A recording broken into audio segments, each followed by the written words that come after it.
Everybody ready, set, go. Rev it up and let's roll. There's a party in the fast lane. Got my hands on the wheel and I'm flying. Heartbeat loud as the thunder rolls. Riding in on the stampede of lightning.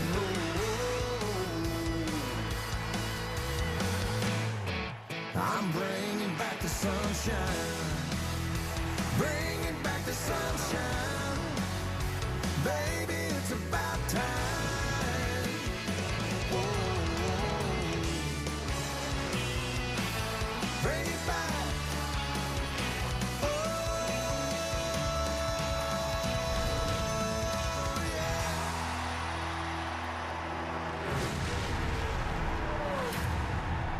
Welcome to the Monster Mile, Dover International Speedway. Let's head trackside. Kelly Stavist.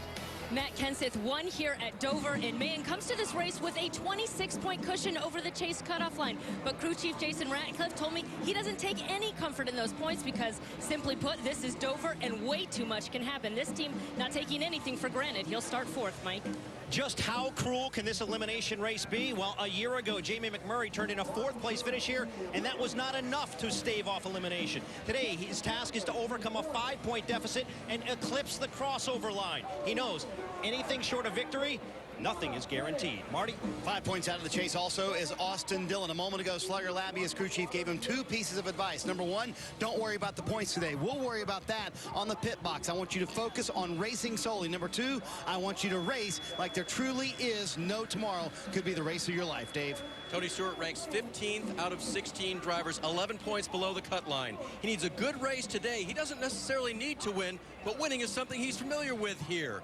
He's won 3 times at Dover International Speedway. Now it's time to get the monsters under the hood cranked up here at Dover. And now, race fans, for the most famous words in motorsports, please welcome Grammy Award winner and Rock and Roll Hall of Famer, the legendary Joe Walsh.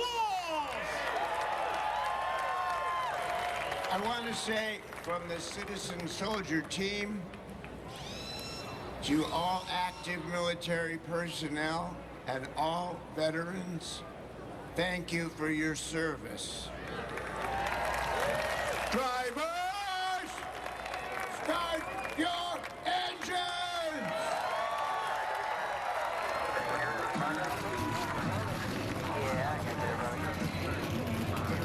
Fire up whenever you're ready.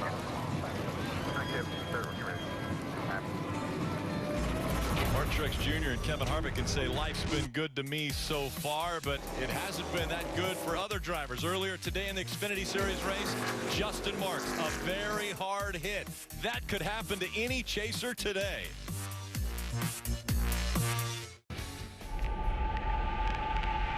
The key moments in any athlete's career is how he performs under pressure. Win and you advance. For 4 drivers, it's all over in Dover.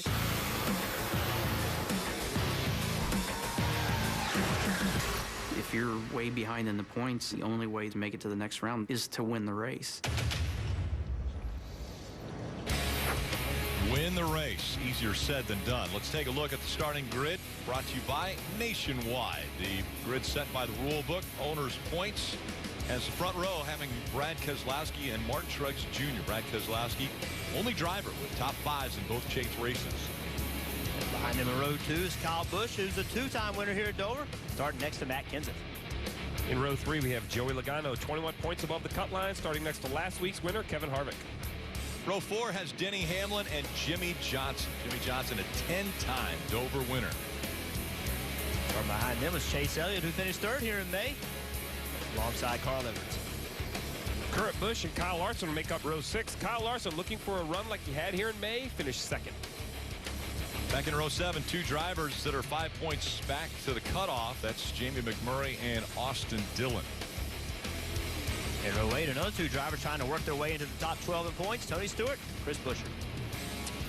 2 Hendrick Motorsports teammates make up row 9. Casey Kane and Jeff Gordon filling in for Dale Earnhardt Jr. Back in row 10, it's Ryan Newman and Ryan Blaney. Ryan Blaney, a 22-year-old out of High Point, North Carolina. We have the opportunity to welcome in the point leader through 2 races of the chase, Brad Keselowski. Jeff? Hey, Brad, it's Jeff up in the booth. You with us? Yes, sir. How are you, Jeff? I'm doing great. We're all wondering up here with this limited practice, how does that affect you going into this race? Well, that's a good question. Of course, you'd like to have more info, but we did run here in the spring, and I thought we had some great notes. And Paul Wolf and everybody in the Miller Lite team worked really hard to give us a fast forward to unload. So I thought we were way better this time around in practice that we did have than we were in the last race. So I'm pretty encouraged and feel good about it. How do you and your team approach this race? You have a 35-point lead over 13th. What does that mean to you going into today's race? It's a good feeling, Jeff, but not a guarantee. And I think, kind of like I was telling Massaro there earlier on the pre-race, you can't take anything for granted in this sport. Unless you're locked in, you got to really make sure you get the most of it each and every day because, you know, it's a monster mile for a reason. Something could jump up and bite you. So just need to be good and run a smart race, and that'll all take care of itself. Good luck to you and your team. Have fun today. Thanks, Jeff. Have a good one up there in the booth. And we are going to ride along with a few different drivers other than Brad Keselowski. One of those being the 88 of Jeff Gordon, has the nationwide in-car camera. He will start 18th today. Austin Dillon with the AAA onboard camera starts 14th. Jamie McMurray has the Credit One onboard camera and will start in row 7 in the 13th position. Kevin Harvick in that number 4 starts in row 3 in the 6th spot. Kyle Busch has the Sprint onboard camera and will start in row 2 in the 3rd position.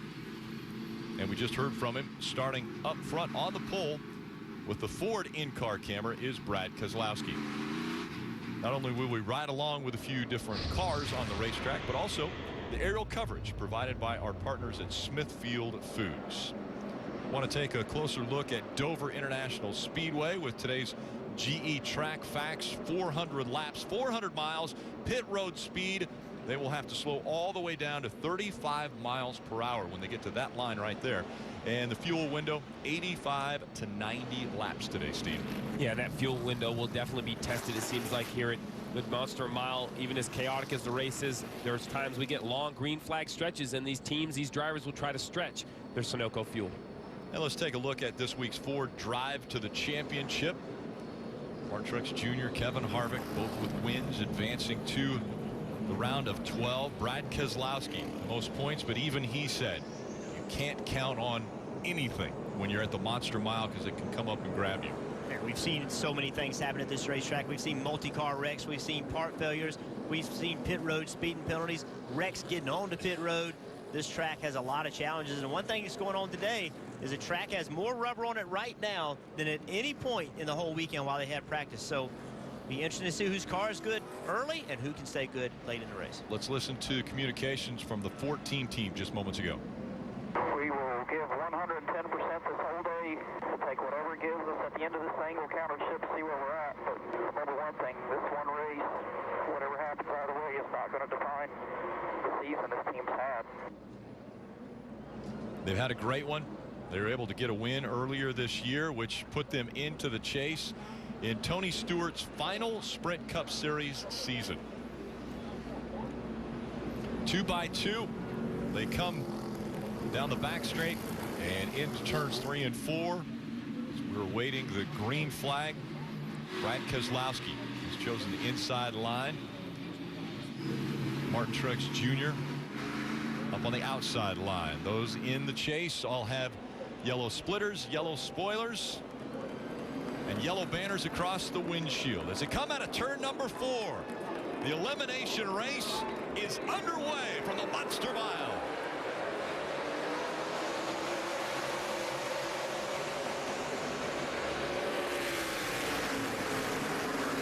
Brad Keselowski gets off to a good start, Rick, and with qualifying rained out, we have all 16 chasers starting right up in the front 8 rows. Remember the Xfinity race just a few hours ago, that outside line, it's going to be ready to go right now. You see Kevin Harvick on that outside lane. I think you can trust it. I think you can go up there and expect there's going to be a lot of grip.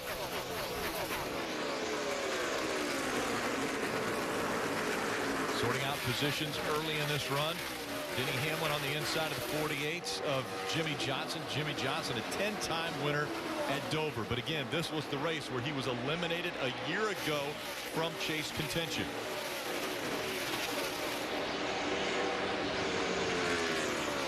That elimination, Rick, I really think sent waves through the garage area last year. People over 15, 16, 18 points, they had a little bit of calmness about them, thinking they were good. But after seeing Jimmie Johnson's mechanical issue and being left out with a 27-point cushion, the nerves through the garage area seem to be turned up even more this year. Brad Keselowski now has a mirror full of the 78 of Martin Truex Jr. 78 team so successful early on in this year. Kept that consistent throughout the year and then won the first race of the chase at Chicagoland. And now battling for the lead with Brad Keselowski. Early laps of this race. It's just no surprise at all to see the 78 of Truex Jr. with a lot of pace early in the race. They have, everywhere they go, every kind of racetrack, they have speed. It won't surprise me one bit to see him get by Brad in a little bit and take a little ground. I think he's a little bit quicker. Put the pressure on right now. And it might happen sooner than later as he looks to the inside, and Martin Truex Jr. to the point at Dover. And Brad didn't fight it. You saw Brad put his hand out the window on lap 6. He's not going to go in there side by side with a car that's a little bit faster than him. He cannot afford a mistake today. Clean, simple race for the 2, and that'll be enough to advance to the round of 12. And Jeff, you would think after winning at Chicago, they might take it a little bit easy on the 78 team. In fact, a lot of the media kind of gave him grief for how hard he raced his teammate, corporate teammate, Matt Kenseth last week at the end of the race at New Hampshire. Truex piped up and said, hey, listen, I've only won 6 of these races in my career. If I get a chance to win a race, I'm going to go for it. Yes, they're already into the next round with a win at Chicago, but anytime he gets a chance to win a race and run up front, he's certainly going to do it. Kevin Harvick with a nice pass, Rick. Yeah, Jimmie John's freaky fast number 4 of Kevin Harvick makes the pass on the 20 of Matt Kenseth, so he moves up a spot. Mike? Well, as we document the race for the championship, Rick, we got to remember this is more than just a driver and a crew chief.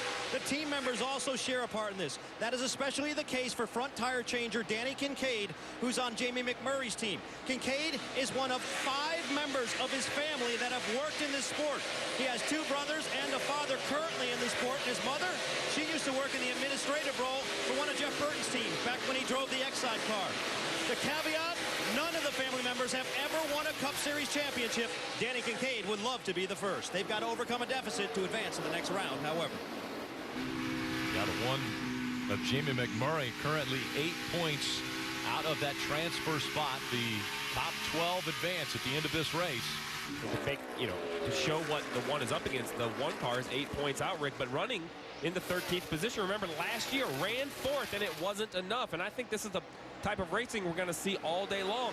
To try to move forward into the round of 12, you're going to have to be up in the 1st, 2nd, 3rd position.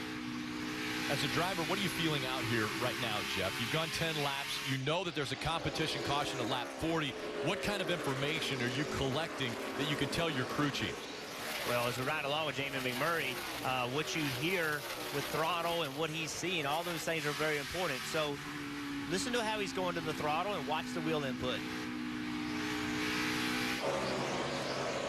Battle for second taking place. Here comes Kyle Busch looking to the inside of Brad Keselowski. He moves up the racetrack.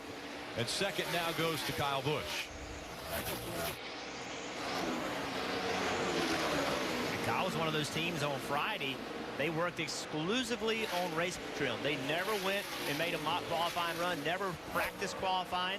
Of course, qualifying got rained out, so it didn't hurt them at all. So of all the teams on the racetrack today, that 18 car, they have more laps on the racetrack before this race than anyone else.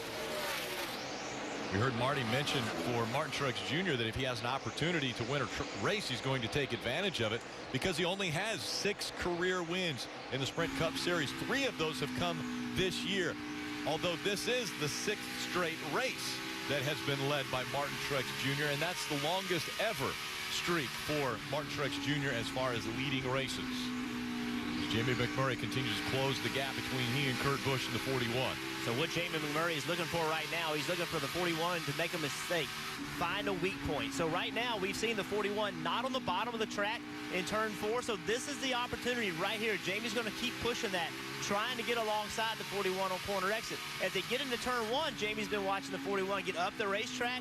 He's thinking, can I roll the middle? Can I carry enough speed to get alongside the 41? The difficulty is once you get there, staying in the throttle, because with the car on the outside of you, you have to pinch your car off. You have to turn it more than the guy on the outside. It makes it hard to get the power laid down, get the rear tires hooked up and the front tires. So the 1 is a little quicker than the 41, but because the outside groove is good, it's going to be a difficult pass. This is his best opportunity. He's alongside and will clear him, and now I think he'll drive away from Kurt Busch. And right behind the 41 now is the 3 of Austin Dillon. Austin Dillon, one of those drivers that's outside the top 12, trying to get in to the top 12 to advance his championship hopes. Martin Truex Jr. out front once again at Dover.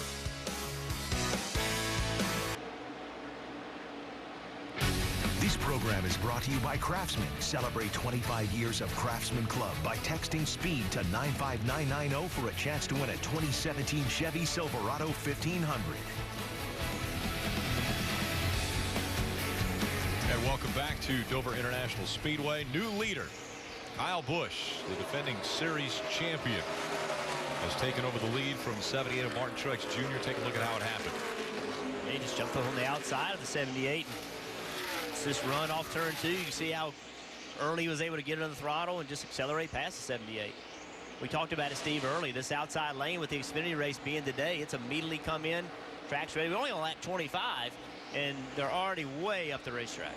And Jeff, that's the key for the 18. They asked him to move up a lane, and he did it, and they've been able to take off. Now that he's gotten in the lead, goes back to the bottom of the racetrack. How did you guys spend your Wednesday? Kyle Busch spent it at the White House with President Obama, congratulating him on his 2015 championship. He said, I thought it was so cool that he wanted to know what I did before the race, like what was my pre-race ritual. He also asked about my son, Brexton. He said, very cool experience and an honor for the 18 team as they were recognized by the White House for their championship last year. Kyle Busch right now in the championship position in the lead here at Dover. And we're just 96 miles away from the White House here at Dover International Speedway. 48 of Jimmie Johnson. This was team communications just moments ago. The 41 lap time is good. The 41 car? Yes. Or is the 18? He's trying to stop. I don't have time right now. No, negative. Keep doing what we're doing for now. Okay. That was spotter coverage presented by Liberty Mutual Insurance, helping drivers worry less.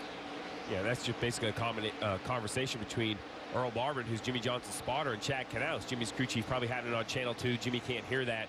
And basically, it's just Earl looking for possible information to help Jimmie Johnson make laps around here. He saw the 41 and the 18 running different lines, wanted to suggest it. Chad Knaus feels better about where they're running. He let Earl know we'd rather stay on the bottom, probably more than anything, maybe not lap time, Jeff, but stay in that black, try to conserve that right front tire. I think that's a smart call for a team that needs a good solid finish.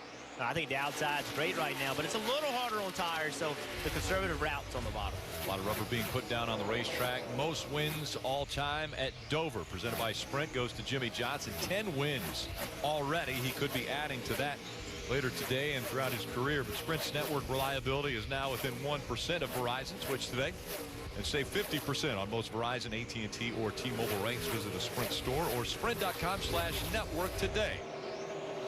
Currently, Jimmie Johnson in that 48, running in the 7th spot, just behind a pretty good battle here for position between Kenseth and Logano, and then also Jamie McMurray and Austin Dillon. Dillon able to get by the 1 of Jamie McMurray. So Austin Dillon, who is behind Jamie McMurray and was behind Jamie McMurray in the points, but that's just how close it is because of that pass. That puts now Austin Dillon 1 point in front of Jamie McMurray as they continue to fight out of the 13th and 14th positions. Every position's going to matter. We've seen it over and over and over. We've talked about it. Jamie McMurray tying last year. It wasn't enough to move him on. We saw Tony Stewart win a championship tied in points. Closing in on the competition caution. We'll take a quick break and be back for first pit stops from Dover.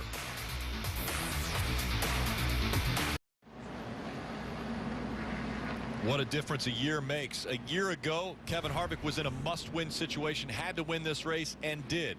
Last week, Kevin Harvick won, doesn't need to have a good finish, and now has a tire blow, and so he is already behind the wall and in the garage. And we're getting ready for pit stops to take place as the field is making their way onto pit road now. Kelly. And you see the May winner here at Dover, Matt Kenseth, coming down to pit road. He said that he was real tight getting in through the center, loose off. It looks like it's going to be a 4-tire stop for the 20 of Matt Kenseth, Marty. Kyle Busch and his team often talk in code. The code for this stop, oranges. So it's going to be a 4-tire stop for Kyle Busch and his race team. The car started tight, got better the longer they ran, Dave. Bottom left, Logano 5th. Bottom right, Keselowski, his teammate 3rd. Keselowski was saying that his car was tight in the middle, loose as exit all run long. As for the 22 of Logano, he said the entry is good to the 1/3 mark, then I have trouble turning it. 4 tires, Sunoco fuel for both drivers. Race off pit road brought to you by Geico. No position change for Kyle Busch, but an advancement for Keselowski. This is the reason wins are so important. Kevin Harvick with an issue has a win already and will advance to the round of 12. Kyle Larson now with an issue and he doesn't have a win. He's fighting to get into the top 12. Mike. And he's on pit road right now, and the team trying to diagnose what appears to be a loss of power. They were about to change the battery until Kyle came over the radio and said, I've got power back. It may have been a loose plug. They've got the wheel back on the left rear, and they're pushing him off pit road. But obviously a costly period in time here early in this race for Kyle Larson. He's currently 1 lap down, Rick. So if he can get out in front of the leaders here and stay in front of them, he'll only be 1 lap down. He doesn't want to speed on pit road. He does get off of pit road, so hopefully he didn't speed. Green flag back in the air. Kyle Busch, Martin Truex Jr., Brad Keselowski going up high, loses 2nd. The 6 of Trevor Bayne was too fast on pit road, came in 24th, had to serve that penalty. And I can promise you, they're telling right now, they're telling Kyle Busch what the situation is with him. If he can get up there and put a 2nd lap on him, he'll do everything in his power to do that. Sounded like that 42 had lost power, as Mike reported, Rick, and then he found power when they started messing with the battery. So basically, the battery just sits in a box, and usually there are 2 terminals that it gets pressed against to make changing a battery much quicker. But the issue is, if that battery isn't secured in that box, sometimes with foam, sometimes with brackets, it can wiggle around actually and just become unconnected. Still be in the race car, but unconnected from the power supply. And so now Kyle Larson fighting to stay in front of Kyle Busch. It's Kyle Busch trying to stay in front of Martin Truex Jr., Matt Kenseth, Brad Keselowski, and Joey Logano in the top 5. But you're absolutely right, Jeff. Right now, the leaders, Kyle Busch, Martin Truex Jr., they know this is an opportunity to put the 42 down a 2nd lap. That'll be their goal. And the 42 has been fast all year long. He won a race, and since that race, he has been a really, really good competitor. So try to track him down and get all you can and try to put him that 2nd lap down. And the 42 is going to have to come back to pit road. They had too many men over the wall when they were working on that issue. Yeah, it's compounding errors, compounding mistakes. The battery is the biggest issue. But then when the 42 came to pit road, obviously they had too many guys over pit wall. You just said it. 1 lap was recoverable. When he serves his penalty, comes down pit road, he's going to lose at least a 2nd lap, maybe a 3rd. It's going to be a steep, steep hill to try to climb back from this for Kyle Larson. It would just be a pass-through penalty, right, Steve? He'll just have to pass down pit road. I don't think he'll have to stop in his box, just pass through. So unfortunate for the 42, as you see now 24 points behind the cutoff line for Kyle Larson, currently running 39th.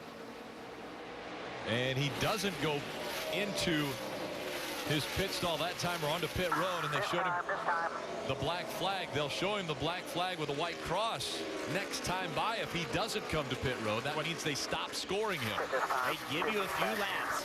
They give you a few laps to serve the penalty, so you take full advantage of those laps because you might get a caution. So smart job for those guys to stay out as long as they can. But now they come down pit road, and look how slow pit road speed is. 35 miles per hour here. You are crawling down pit road. Yeah, so he instantly lost his 2nd lap, and now he's on the middle of pit road. Really hasn't even got to the start-finish yet, as we see the leader on the middle of the backstretch, Kyle Busch. Kyle now is driving into turn 3. He's in the middle of 3 and 4. Kyle Larson's got to be careful not to speed down pit road, but he is going to end up 3 laps down right here. 3 laps down for a Chase contender, hoping not to be eliminated today. But now he has a huge uphill battle in front of him. Now the 42 just needs to understand where they're at in the situation, how many laps down they are, and start basically being very aggressive, staying out under cautions, trying to take wave buys. You're 3 laps down. It doesn't matter if you finish 5 laps down. The only way this 42 has a chance of transferring at the moment, unless other cars have problems, is to get back towards the lead lap. And if you're going to have a problem, you want it early. You now have 350 laps to recover from this problem. So their day's not done, but they're going to have to catch some cautions. They're going to have to gamble a little bit and have some things go their way if they're going to move themselves into the round of 12. With more on what's going on with Kevin Harvick, let's go to Marty. Boy, Rick, a lot happening early here at Dover. It's a broken track bar mount for the 4-team, Kevin Harvick's race team. You can see all the crew members underneath the car working. In fact, there's 5 crew members underneath the car, about 8 total working on it, including competition director Greg Zipadelli in here, trying to lend a hand as well, trying to weld a repair piece in there to make sure Kevin Harvick can get back out. And boy, what does that win last week mean now to this 4-race team? They're locked into the next round, but could have been a disastrous day here at Dover, but they're going to fix this track bar mount and get Kevin Harvick back out. And currently Kevin Harvick is being scored 40th. Kyle Larson 39th. 3 laps down early on. 2 chasers that had problems early at Dover. One of them, with that win, guarantees an advancement. So he gets into the round of 12. And as we're on board with Austin Dillon, that's important information. He's only 2 points below the cut line now. So as other people have issues, very important for these teams, for these crew chiefs, to inform their drivers of the situation. You have to wonder with Kevin Harvick and his team if they're not doing a little bit of testing, trying to figure out how far stuff can move, what can happen. To have a problem that early in this race, they have to be doing something a little different than what they've done all year long. So maybe a little bit of testing going on today. As Kyle Busch continues to lead, has about a half a second lead over Martin Truex Jr. Let's take a look at the NASCAR Heat Evolution and the rear end and what those 4 teams are dealing with right now. Yes, you heard the report from Marty Snyder that the 4-car broke a track bar. Well, there's the track bar. It sounds like they actually broke the track bar mount, which is this vertical cylinder you see right there. That gets welded to the chassis. That's the right side of the track bar. It connects to the chassis. The left side over here connects to the suspension. It seems like the left side is still intact, but the right side broke, which was welded to the chassis. That's going to be a difficult repair. When that breaks, now there's no control for the rear axle inside of the body. So the rear axle just moves around left and right. So that's why it rubs the tires when that track bar mount breaks. Early issues for 2 of the chasers right now. Kyle Busch out front.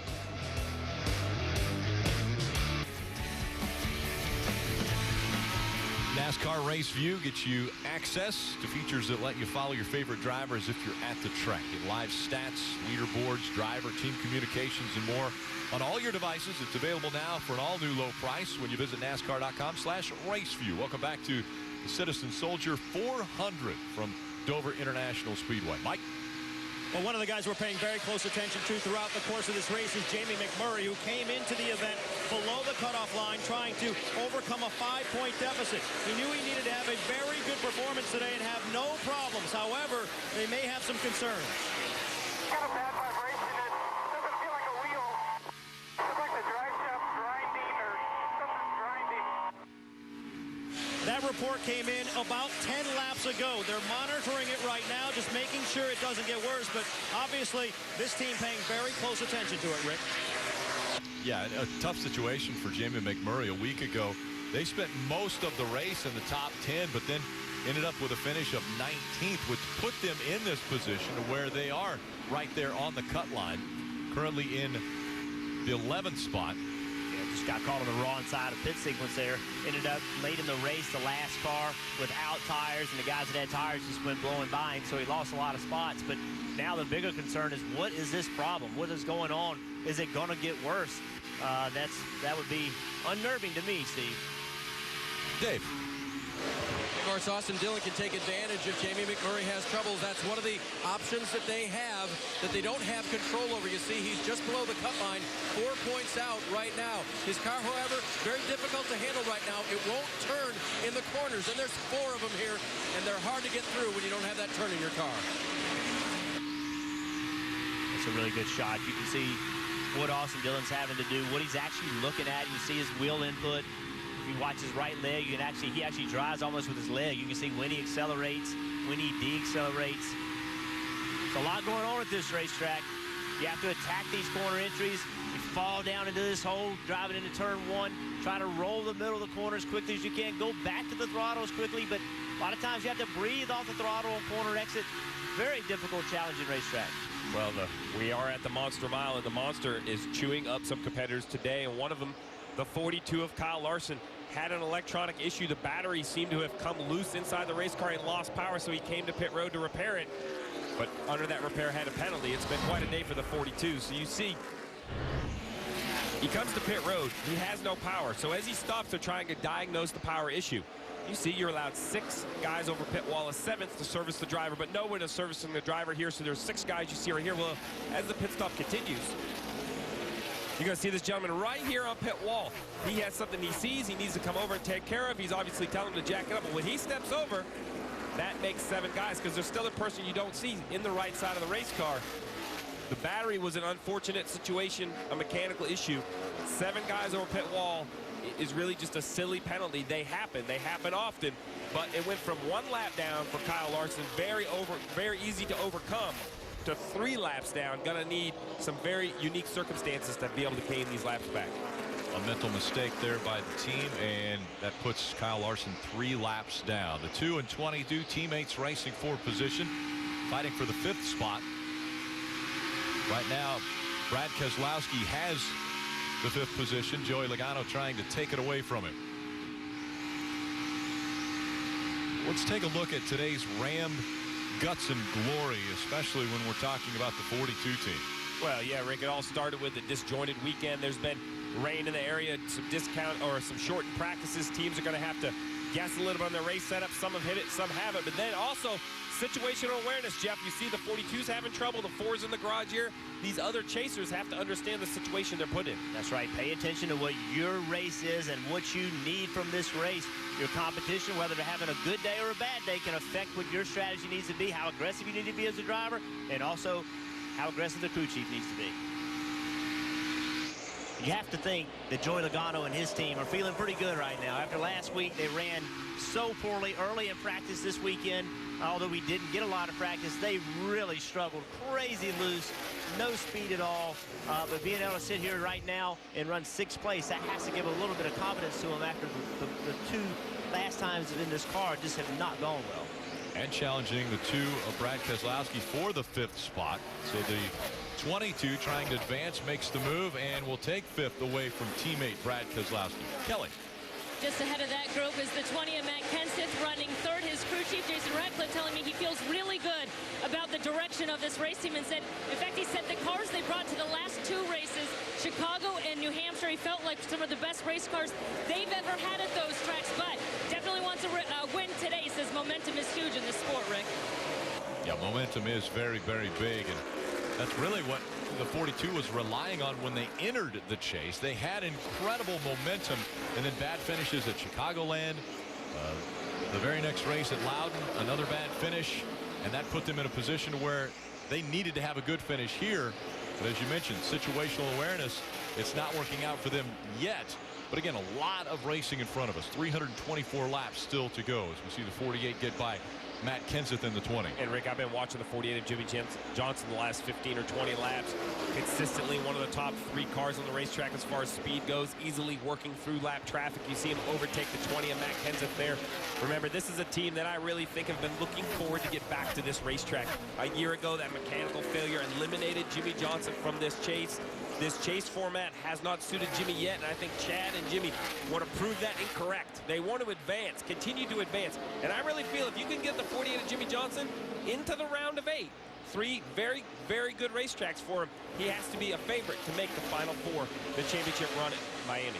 And Steve, if you look at the next 5 racetracks, Jimmie Johnson has 30 career wins, 30 at the next 5 racetracks. So they certainly want to get through this weekend. No surprise, he's good here at Dover as well. You know, he told me earlier this week, he said, midsummer, I would have told you that we had enough speed to get through this round, to the next round. But I honestly did not think that we could make the championship 4.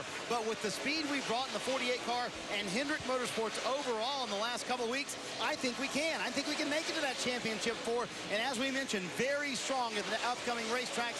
No doubt, Jimmie Johnson is going to be a championship threat if they can just get through this race here at Dover, where they've won 10 times, by the way. Kyle Busch out in front, but he hasn't checked out by any stretch of the imagination. Just a half-second lead over Martin Truex Jr. Kyle Busch trying to get a win to advance to the round of 12.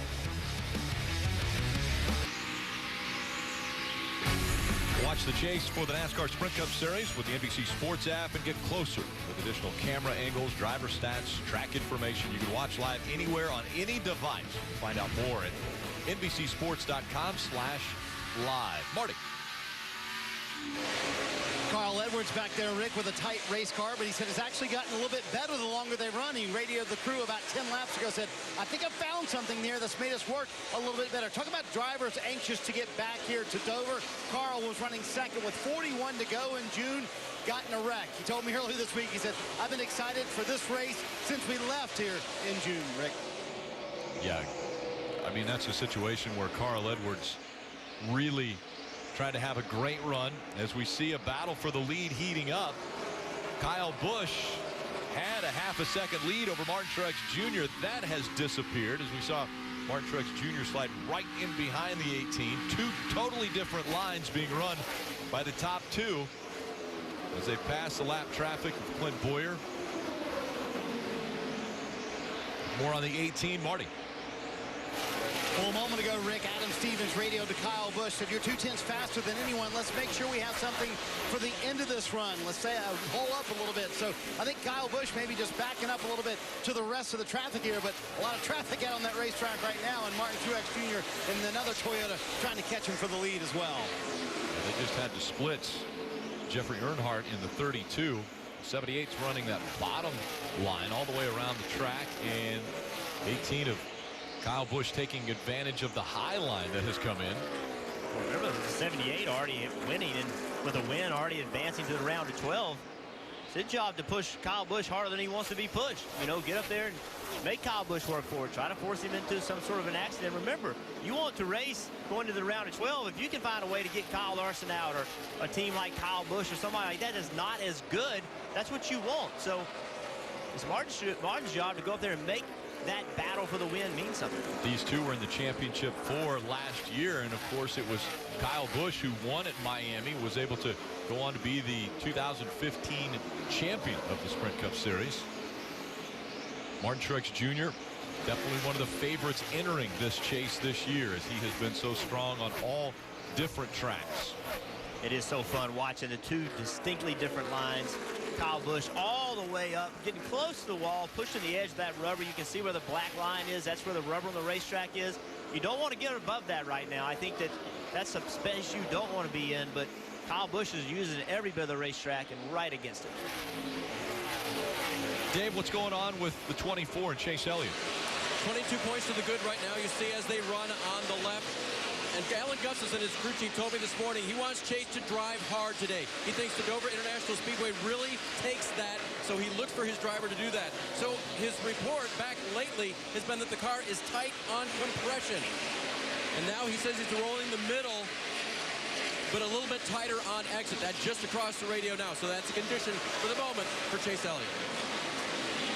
As for the 14 of Tony Stewart, Mike Bugaravich, his crew chief, told me this morning that he was only going to talk to Tony about the points and where they lie when it was necessary. Listen to this recent radio.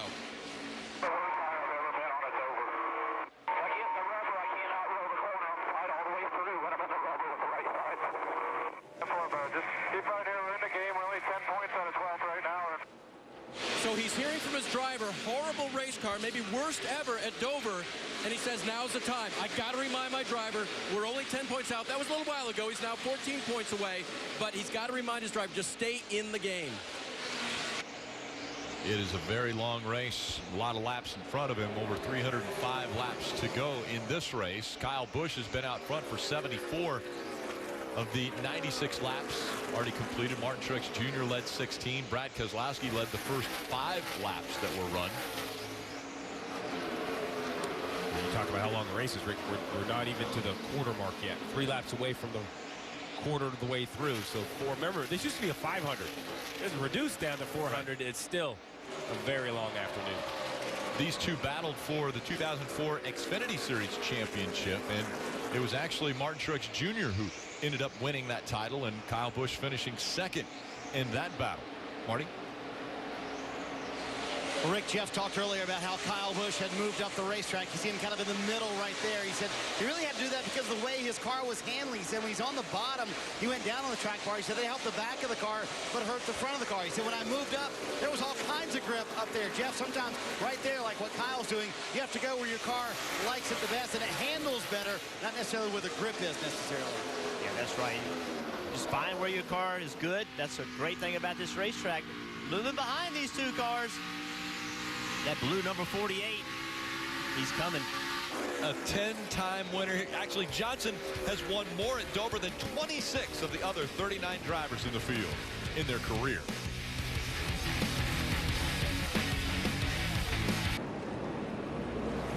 Welcome back to the Monster Mile, and it looks as though it has claimed another one. Ryan Blaney, this time in the 21. Stopped up in turn 3, trying to wait for the traffic to clear so that he can come onto pit road. Take a look at what happened. Oh, obviously, right front tire failure, and we saw this in the Xfinity race, and this is a product of very limited practice time, not really getting an understanding of where you are on your cambers, and if you exceed your cambers here, it's very hard on the inside edge of the tire, and the tire will fail. So limited practice having in my opinion, limited practice really affecting what the teams knew about the cars. And that Safer Barrier doing its job again. You see it compressing as the car hits it, taking a little bit of the hit away as cars are making their way onto pit road. Kelly? Once again, Matt Kenseth in that 20 car said that it fired off a little bit better that time, and it was definitely more manageable to drive, although it got a little bit tight in the middle. A 4-tire stop and fuel for the 20 of Matt Kenseth, Marty. Kyle Busch said his car was just a little bit free. They're going to go when he went down on the track bar inside the car, didn't really help it. He said also need a little bit of turn as well. You're going to see an air pressure adjustment for that team. Also for Jimmie Johnson, he said when the pressures came up, the car was really good, clearly very fast at the end of the run. No changes for that 48, Dave. 5th place Joey Logano, his car was on the splitter early, and then it was on the edge of loose exit late in the run. They'll make an air pressure adjustment for Goodyear tires and Sunoco fuel. Race off pit road brought to you by Geico. Jimmie Johnson gains a spot. The 78th loses a spot. Let's take a look at the McDonald's all-day pit strategy. Well, you see just a variety of pit stops for the last 7 Dover winners. And those decisions are pretty easy when you run 66 laps. So like our current or our last green flag run, you know you need to come to pit road and take tires. But Jeff, I think we're going to start to see some shorter runs, 5, 10, 15, 20 lap runs. Crew chiefs are going to have to decide if they want to come and get tires on those shorter runs. That's where it gets difficult, and that's what we talked about Kyle Larson, the problem he's had. That's what he's going to need. He's going to need some timing or some shorter runs to be able to try to stay out and get waiver rounds. That's really going to be his only opportunity to get these laps back. And McDonald's serving breakfast all day with the all-day pit strategy. 48 has been charging to the front. Hendrick Motorsports has 38 chase wins, most all time. Sprint's network reliability now within 1% of Verizon. Switch today, save 50% on most Verizon, AT&T, or T-Mobile rates. You can visit a Sprint store or sprint.com/network today. So now we heard Jimmie Johnson early in the race. He was exceptionally fast late in that run. Early he was tight. Early he did not have the speed that Kyle Busch and Martin Truex had, but later in the run that really helped him. I'm interested to see if they made a change for that or if they tried to keep that as an advantage. We're going to find out with Jimmie Johnson starting on the outside. And if you remember the last time Jimmie Johnson started on the outside at this racetrack, he actually missed a shift, and Martin Truex Jr. was right behind him. It bottled up and had a big accident on that restart. Anything can happen. Yeah, he did. He had a transmission issue. It was hung in gear and he couldn't get it out. And was a 16-car pileup, I think? Maybe 18 yeah, car? 16, 18-car pileup. Big. Not a lot of people expected that to happen. Let's take a look at the front row. Kyle Busch, Jimmie Johnson. Busch has chosen the inside line for this restart as he enters the restart zone. Green flag back in the air.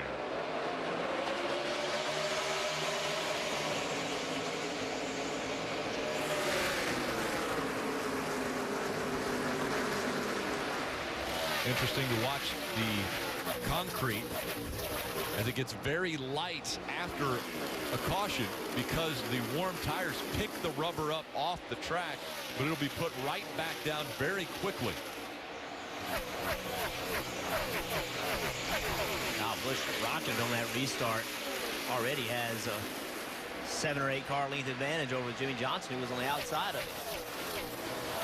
Martin Truex Jr. has moved up into the 2nd spot. Joey Logano running 4th. Denny Hamlin in the top 5. Just behind him, Matt Kenseth and that DeWalt number 20.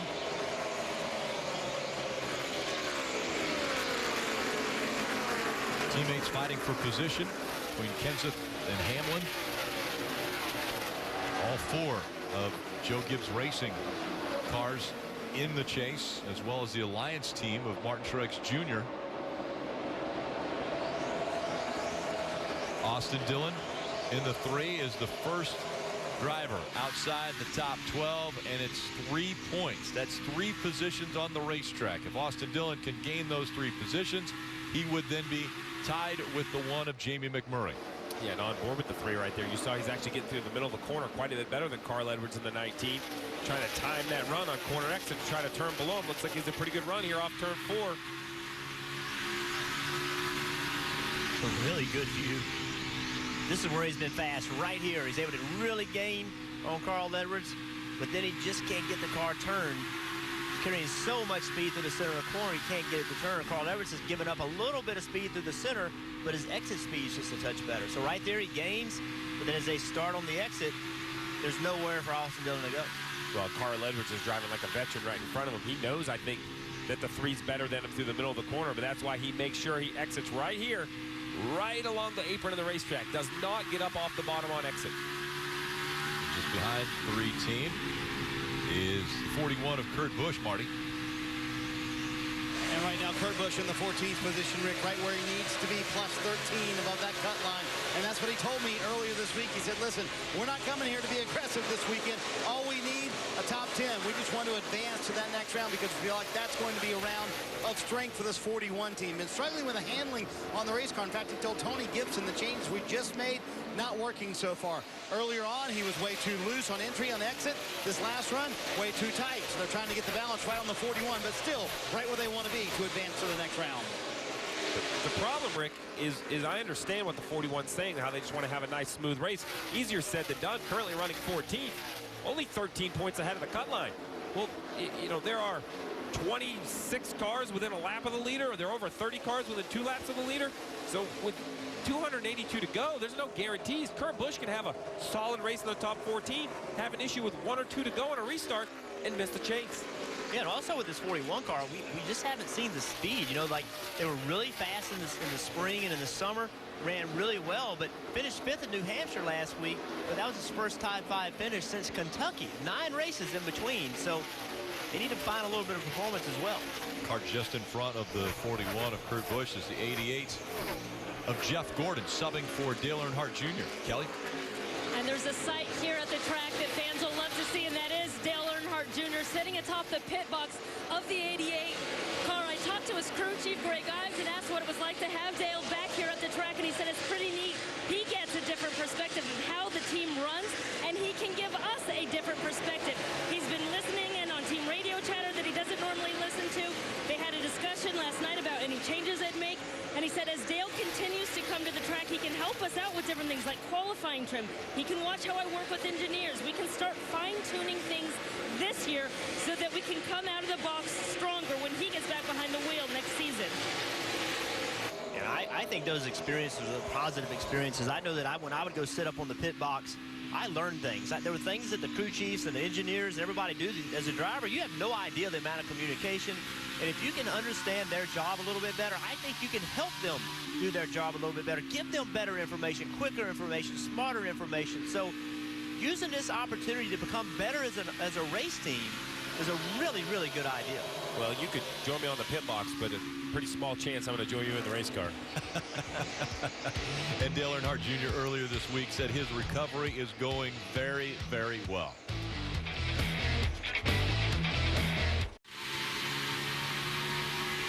Follow NASCAR on Twitter and use hashtag #TheChase to join the conversation. And quite a bit of talk right now about the fact that this is an elimination race, and already 2 Chase drivers have had issues early. We continue on with the Citizen Soldier 400. Liberty Mutual Insurance, helping drivers worry less on the track and on the road. They're the spotters up on top of the spotter stand, helping out their drivers. New leader at Dover, and once again it's Martin Truex Jr. who has been able to overtake the 18 of Kyle Busch. This is how it happened. 18 running Ray up the racetrack. Martin just working the bottom, and 18 right there. Kyle Busch saw he was faster and didn't contest him down the straightaway. Jimmy Johnson also able to get by the 18 of Kyle Busch, so he moves up to second. Marty. Martin Truex Jr. fairly happy with his race car in the last run, Rick. He called it just decent. They made an air pressure adjustment. He said he needed some rear grip. They've helped out that rear grip with an air pressure adjustment. So Truex obviously gone up to the lead. Kyle Busch is the man he took the lead from when we started this green flag run. He was up front, but now he's back in third. Why? Take a listen. I need help at the second apex. If I get the first one right, then the second one's tight. If I'm tight at the first one, the second one's okay. Jeff, it would seem with 2 corners on each end of the racetrack, there would only be 1 apex. So help us understand why there's 2 apexes here at Dover. So the apex is essentially would normally be the center of the corner where you need the car to turn.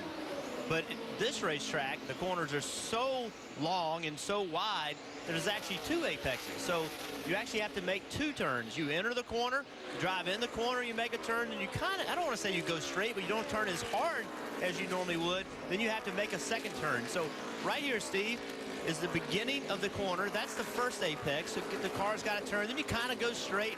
And then that second mark is where you got to turn the car again. So in both cases, you have to have the car pointed in the direction it needs to be pointed in and make enough for a grip so you can take advantage of that turn. Yes, let's ride along into turn 1. He turns down. He gets to the apron right about there is the first apex, and then you're going to see he kind of comes up. He starts looking for corner exit.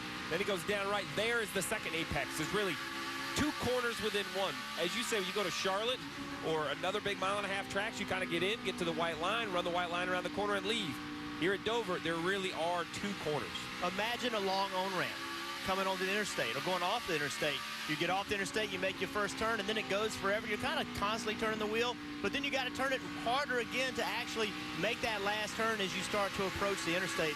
It's very, very similar to that. So I will tell Kyle Busch that him and 40 other cars probably don't like how their car turns at the second apex, because that is really the challenge at Dover. If you can get in the corner with some comfort and some speed, then the real question is, can you turn back down the hill? A lot of guys talk about that. He drives in, up the banking, now back down the hill, taking this hard left to get the car pointed straight on corner exit. And if you notice what Kyle Busch is doing, he's just not giving up and said, hey, it is what it is. He's searching. Look where he is now. We saw him way up on the racetrack a little while ago. Now he's on the very bottom of the racetrack. That's what this racetrack allows you to do. It allows you to move around, change your entrance points, where you're on the bottom of the racetrack or where you are on the racetrack, period, to help your corner exit. So in making that adjustment, he's actually found a little bit of speed and starting to, I don't want to say run the 48 down, but he started to break even with the 48. So that's a lot of talk about the guys who are running up in the first 3 positions. How about the guy running back there in 12th, Dave? He's been working on the guy running there in 11th. Austin Dillon's been told by his spotter, keep working that exit because that's where you're almost beating the 19 car of Carl Edwards. You see Edwards just squirting away there at the very last, but working the exit of that corner. Most of the day, it has been a tight race car for Austin Dillon. And what about the pressure of the chase? You see on the left there, he's still the first man out, only 3 points behind. When I talked to his crew chief, Slugger Labby, this morning, he said, I went to bed at 11:30. I was wide awake at 1:30, and I've been up ever since. Only 2 hours of sleep for the crew chief because he had so much on his mind. And it's not just the pressure for the drivers, it's the pressure for the crew chief, the teams, the over-the-wall crew, everyone involved. The pressure ramps up. This is an elimination race, meaning Austin Dillon, who entered this chase race with a chance at the title, could leave this chase race and not have that same chance. Most of these guys in this sport grew up wanting to be in this sport. And when you get to this opportunity, it truly is a chance of a lifetime to try to move along and win a championship. It's what everybody has worked so hard to do. So when it's right in front of you, it's all you can think about. You can't get away from it. Mike. Well, Rick, perhaps the Cinderella story of this year is the 34 car, Chris Buescher, getting the victory in Pocono and then making their way inside the top 30 in points and qualifying for the chase. They had hoped to play spoiler in advance beyond the round of 16. Although they came in today deep in a hole, Bob Osborne felt like they might be able to get some breaks and use some strategy to get to the front. Unfortunately, as this race has played out so far, they just have not found the speed. Good balance, but they've not been able to crack the top 20. So their chances of getting to victory lane and pulling off the Hail Mary are starting to fade. But this team's still hopeful that maybe, just like in Pocono, something might happen to allow them to play some strategy moves. That's what happened at Pocono. They were able to play a strategy move. They utilized the weather situation and came onto pit road a little bit earlier, made a change, and then decided to stay out. When they stood out, or they stayed out, they ended up getting the lead, and then all of a sudden the fog rolled in at Pocono. Yeah, a lot of experience on the pit box for the 34. Oh, a little contact right there. A little body slam move with the 47, A.J. Allmendinger for the 34, and now he's going to run him down the straightaway, let him know his displeasure. Not the size racetrack you want to be rubbing fenders.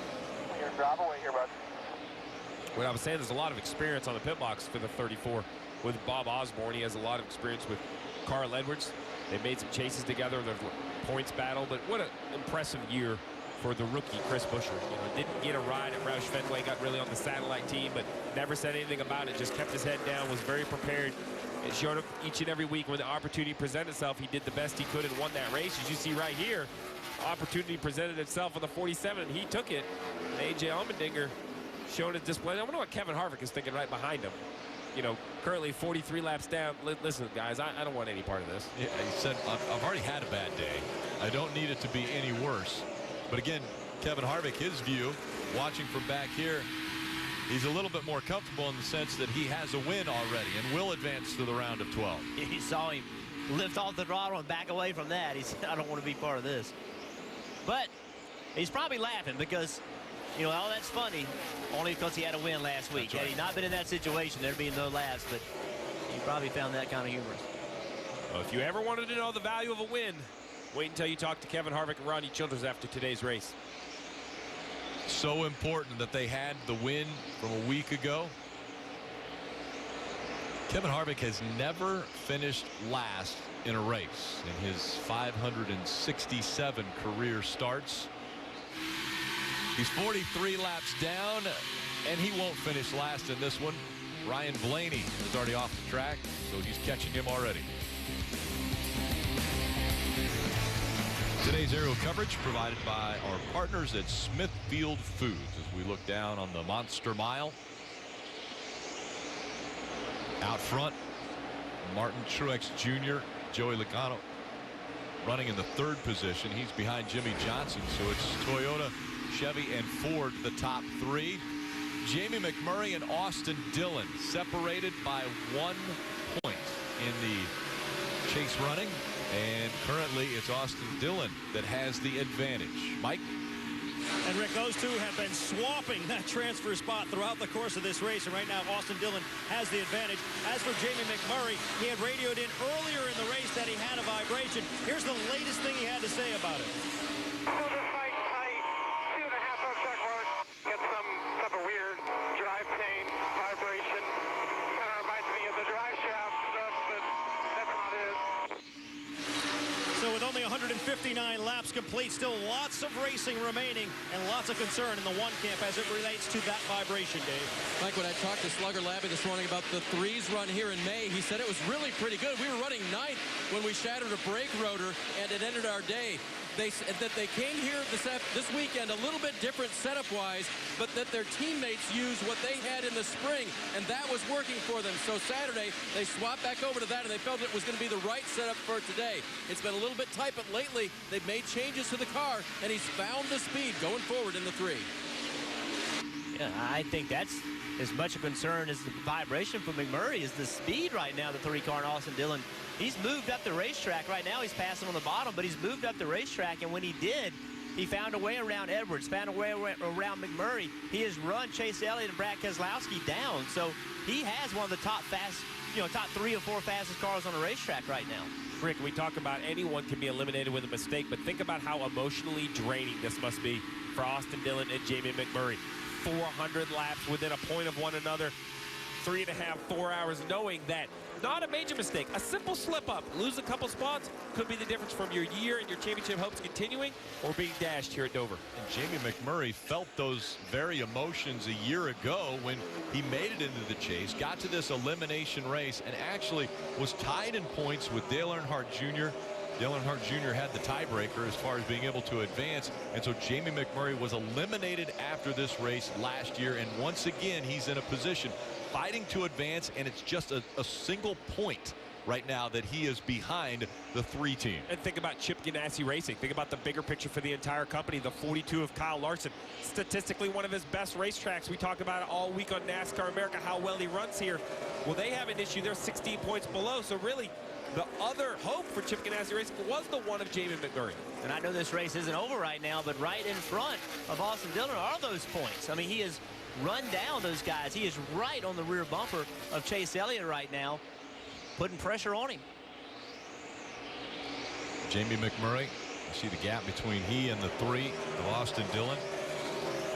As soon as Austin got to the 24 moved up the racetrack, took his line away from him. Now let's see if Austin can make some ground on the bottom. Had a good run off turn 2. Well, that was nicely done, Jeff, entering the middle, not entering on the bottom, and trying to carry that momentum. See if he does the same thing down here. Nope, down here in 3 and 4, he enters at the bottom of the racetrack. Can he commit to the throttle enough to stay even with the 24? And what's so difficult is you've been running the top, and you're not even real sure where you can throttle the car up and leave the on the bottom, because you don't have a reference anymore. You're on older tires. The last time you were on the bottom was a long time ago, but he's going to clear Chase Elliott, and I'm telling you, he is faster than the cars in front of him. He is running them down. Mike. That's all right. Don't see the issues. And you just heard the radio guys from inside the race car of Jamie McMurray. He talked about that vibration a few times during this race, and he finally feels like maybe the motor's expiring. You could hear it right there at this time by the front stretch. We're just above the front stretch as he came by. It sounded down the cylinder as we get on board them. You see, keeps up right here in the middle of the corner. But watch on corner action. The cars just drive away from him. The 23 easily passes him. This one of Jamie McMurray definitely has a power issue. And once again, it looks as though Jamie McMurray looking at heartbreak. As far as advancing out of the first round of the chase, he's 11 miles an hour slower than Martin Truex Jr.'s last lap time. It's hard to believe that Chip Ganassi Racing came in here with both cars running very well, been very consistent, and now both cars having mechanical issues. This is what this format has done. It has made the first 26 races truly the regular season, trying to qualify for the playoffs. And then once you qualify for the playoffs, it's elation, it's excitement, the opportunities are endless. You can win a championship, but only 3 races later you come to Dover, and you have to continue those hopes. We can see instantly how difficult that is. Kyle Larson, it was an electrical issue early in the race, brought him to pit road. Took him long enough that he ended up losing 3 laps. He's 3 laps down, running 30th. Martin Truex Jr. back out front again.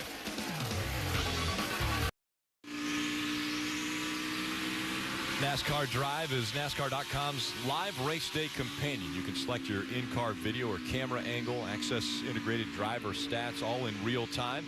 You won't miss a lap when you visit NASCAR.com/drive on your personal computer now. It's the Citizen Soldier 400 from the Monster Mile. Martin Truex Jr. race leader.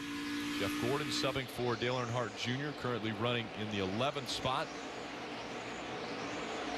Chase points as they run. The one of Jamie McMurray continues to back up. Mechanical issues with that car. The 42 also of Chip Ganassi Racing, 19 points back. They had a battery issue early, and so that has put them in a hole. But Rick, this really changes the outcome for the 14 of Tony Stewart. Why it might look still, dark for them at 13 down. Pretty soon the one's going to fall back enough spots that he'll be the first car below the cut line. What that means is if any of those cars in front of him have an issue, have a mechanical issue, we've seen that already, Tony Stewart could be the next guy to move in. Yeah, and these chase points as they run, obviously the race isn't over right now, but it's showing when you lose these spots how significant it is. When you have a problem, it shows you actually the meaning of it. So it really helps to understand why it's so important not to have mechanical issues and what winning does. You win, it just moves you along. Well, because that 42 of Kyle Larson is fast enough. He just needs to get some lucky breaks with some cautions. He has the same speed as the front 5 or 6 cars. He's as fast as the 2 or the 24s. You see the one on the left of your screen, they're just off the pace. We just need to get some timely cautions if the 42 hopes to get back on the lead lap. Right now, all 10 drivers in the top 10 are chase drivers. Jeff Gordon, the first car outside of the top 10, a non-chaser. Tony Stewart running 12th. Kurt Busch, the last chaser on the lead lap, is 14th. Then you've got Jamie McMurray, Chris Buescher, Kyle Larson, and Kevin Harvick all laps down. Mike. And it looks as though the caution has come out for the 42. As quickly as the 42 was running around the racetrack, even though 3 and 4 laps down, they have done some damage to the right side. The right front tire is down. Blow a tire? Yep. You heard there, did you blow a tire? The quick response, yep.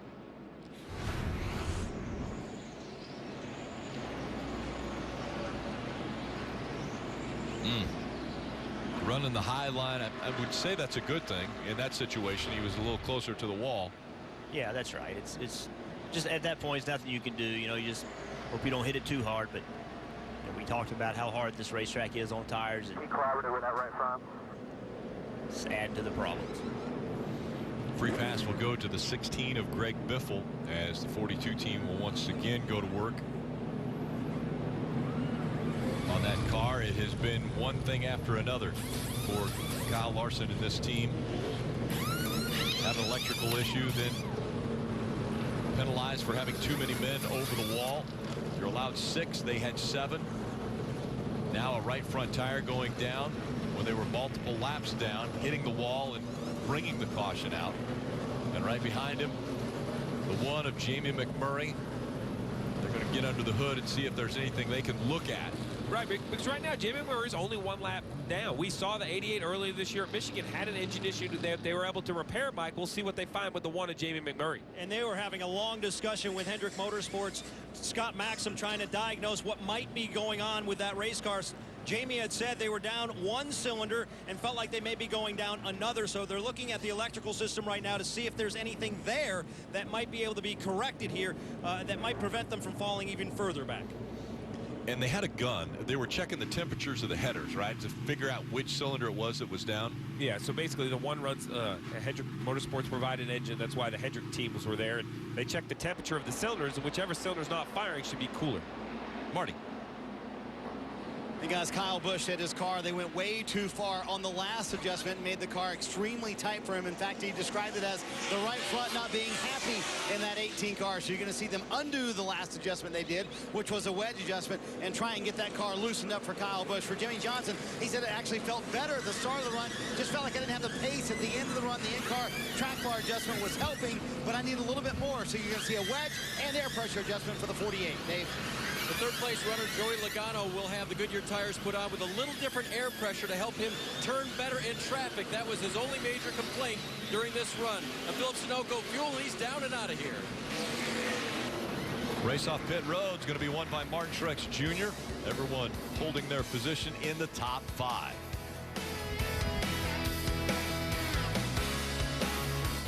Caution comes out. Even the spotters get a little bit of a break. The one team, I don't know if they can worry any less, as they have had an issue already. Yeah, Matt, I've got to be down at least 2 cylinders, maybe 3. I mean, it just literally has no power at all. Can't see anything wrong, huh? No, sir. We're discussing. I may go to the garage and try to work on it here. Yeah, the only reason you would go to the garage is if you go to the garage and try to fix it so it doesn't completely blow up. You're going to give up a lot of laps doing it, but that would be the strategy in going to the garage. Yeah, in case other teams had issues later in the race, Rick, you could still be on the track and try to capitalize. Still 212 laps to go as the green flag comes back out again. On the outside, Jimmie Johnson. On the inside, Martin Truex Jr. Little contact as they enter turn 1. Yeah, that was a contested restart right there. That's as even as we've seen any 2 cars leave the restart zone. And Jimmie Johnson out front. Good job. 2 leader, 48. Familiar sight to the fans here at Dover. 10 times has Jimmie Johnson ended up winning this race. The 6-time champion still looking to join the very elite company of 7 championships. Only Dale Earnhardt and Richard Petty have been able to win 7 championships in their careers.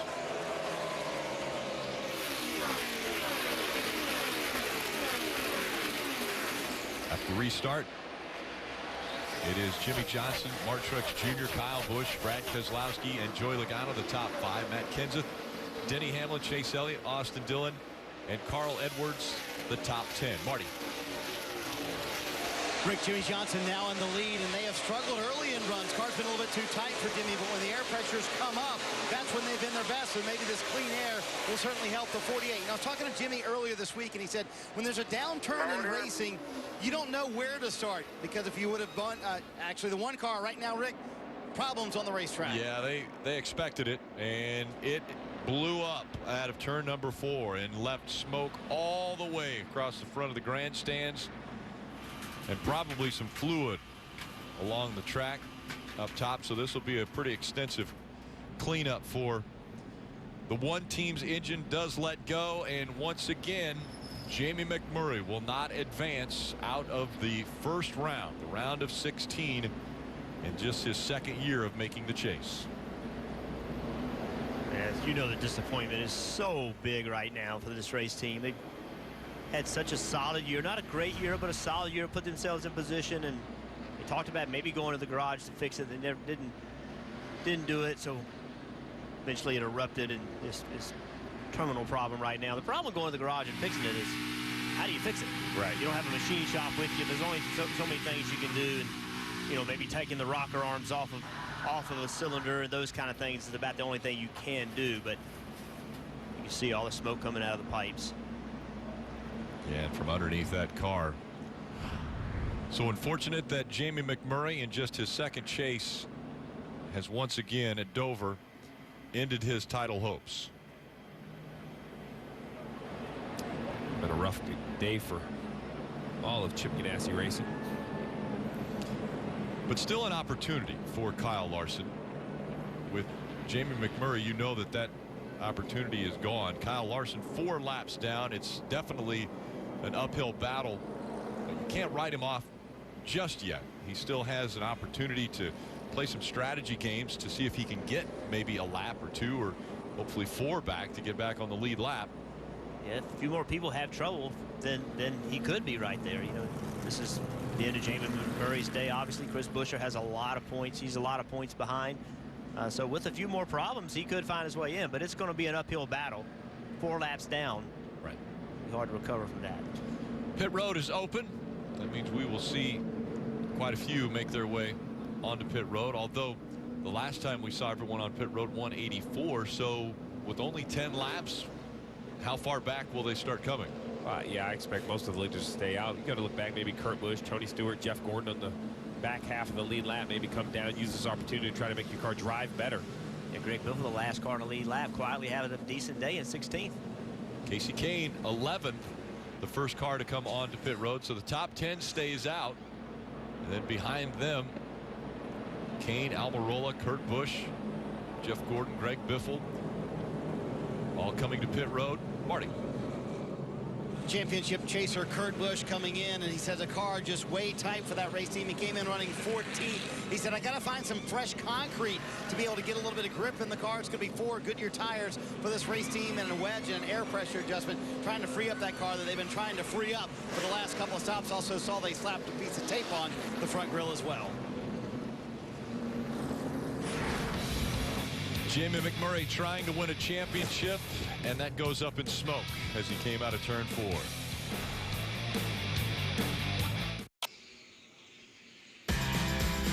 Since he was a very little boy, Jimmie Johnson has enjoyed riding on 2 wheels. Matter of fact, raced on 2 wheels before he ever thought about getting behind the wheel of a stock car. And that's why he said he compares Dover to racing in motocross, because you drop down into the turns here at Dover. And maybe that's some of the success that he has had here, relating to his youth and driving those motorcycles as he was growing up.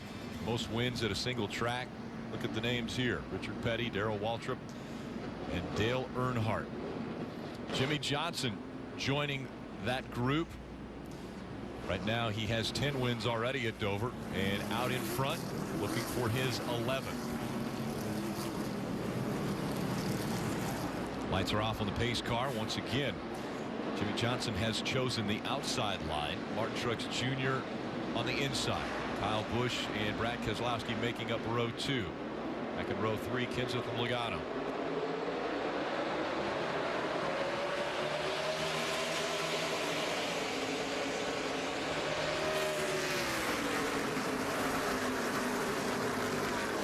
Keselowski with a big run on the outside. Jimmie Johnson, really good restart. Brad Keselowski moves into second, trying to hang on to that as Martin Truex Jr. looking inside early in this run.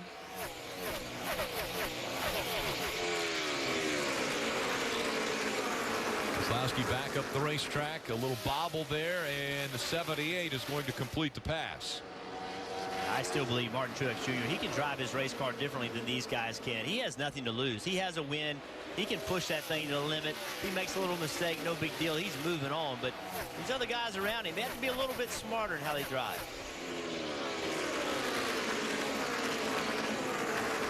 Kyle Busch looks to the inside of teammate Matt Kenseth. Kyle Busch in the M&M's number 18, Matt Kenseth in the 20. DeWalt number 20. Chase Elliott, Joey Logano just behind him in the 24 and 22. Sideways there for Chase Elliott as he came off the turn. Mike. Rick, Jamie McMurray has just gotten out of his race car. He had reported several times you have felt the vibration. Any explanation as to why the engine let go? No, I mean, I have no idea. Earlier in the race, I've had a vibration, and I said something about it, and we had some issues earlier with drive shafts and stuff vibrating. That's what it felt like. And then it went away, oddly enough.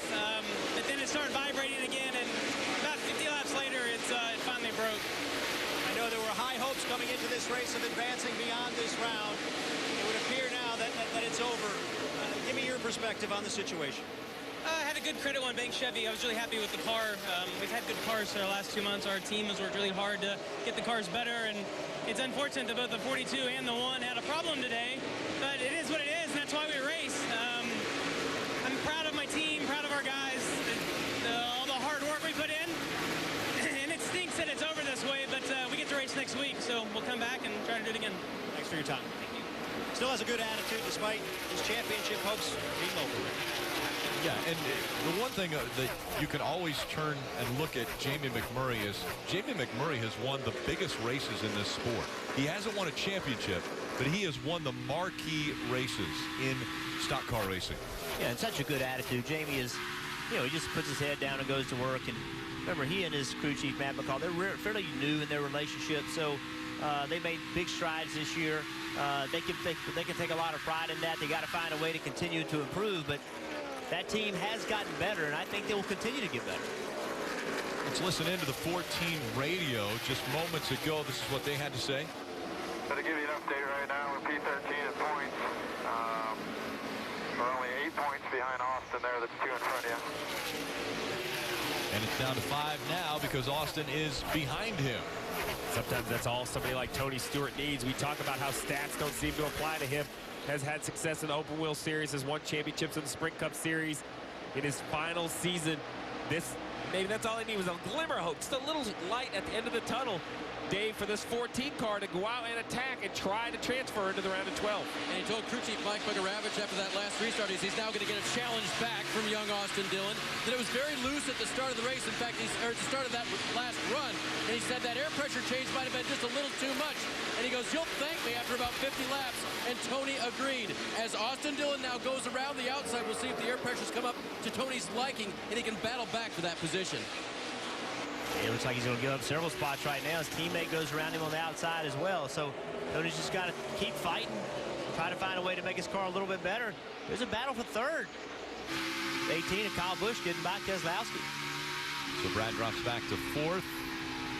Just 192 laps to go, now 191 as far as laps in this elimination race. The bottom 4 at the end of this race in the top 16 point standings will not advance into the round of 12. Their championship hopes dashed. And then, Rick, the other 12, they will all be reset. Back to square one, and they'll continue to race, all tied in points. And we talked about this 3-car several times, basically because of where he is in points, but also on that last run, we saw him drive up to 6th place. They pitted, they lost a spot on pit road, then did not do very well in the restart. I don't know if his car isn't good on the short run, but all that transaction that got him all the way back in 12th spot. So gave up 6 spots from where he was, and he just passed Tony Stewart to get to the spot that he's in. So they've got to find some short run speed in this car if they want to keep that track position they've earned. And guys, I was interested to watch on that restart what happened with Austin, because they didn't make any changes on that pit stop. They changed 4 tires, they put fuel in the car, but they really didn't adjust it at all. He was happy with it at the end, so I think what we saw was a little bit hard to handle at the initial restart, but then it comes to him, much as it did in the last run. I want to listen into the radio for Austin Dillon just moments ago. This is what they had to say. All right, guys, on the restart. We'll get it back right here. Yeah, 10-4. No worries. All good. The only car we're racing is that 14. Just for you. Yeah, I know it. I know it. Problem is, he's not very fast. Yeah, I know. It'll take care of itself. Got to be smart. +8 right now. Yeah, he did a good job right there. We'll keep doing what we're doing. So people ask why we put points as they run now, because the teams are paying attention to it too. That's what they're talking about. You heard Tony Stewart's team talk about it. You just heard Austin Dillon's team talk about it. They're paying attention to the competition and where they are and where they're running. We understand the race isn't over right now, but the points as they run now is exceptionally important. You hear how important it is. The teams are talking about it. That's all that matters, Steve, is how are you compared to your competition? Well, that's it. You said it. Points matter. This is the points battle. I mean, the whole idea is to have enough points to transfer into the next round. 3 drivers have an opportunity to advance using wins, and the remaining 9 will have to use points to advance into the round of 12. We see Austin Dillon working that high line, trying to go by Carl Edwards on the outside. And here he comes. The same thing as the last run. You know, that just doesn't go well in the start. You heard him say, hey, sorry about that restart, which tells me that he didn't do a good job on the restart. He didn't get as much as he could have, gave up some spots. So maybe the car isn't as bad, it's just he wasn't in the right line. He didn't make the right move at the right time. And it's amazing on a restart how if you live up 1 spot at the right time, that turns into 4. because the momentum of the other cars just comes at you at such a high rate of speed. And that's why we talk about restarts and how important they are. You've got to be aggressive and you've got to be effective in them. Aggressively running at the Monster Mile, the 48 of Jimmie Johnson out front. How are the Swiss rolls? Little Debbie. Can we get them fried, please? And welcome back to the Citizen Soldier 400. Jimmie Johnson still holding on to about a half a second lead over Martin Truex Jr., Kyle Busch, Brad Keselowski, and Matt Kenseth, the top 5. Let's see who's topping the speed charts, brought to you by Mountain Dew. Martin Truex Jr., his last lap, 149.322 miles per hour. The leader's last lap, 148.631. So Martin Truex Jr. trying to gain a little ground on Jimmie Johnson.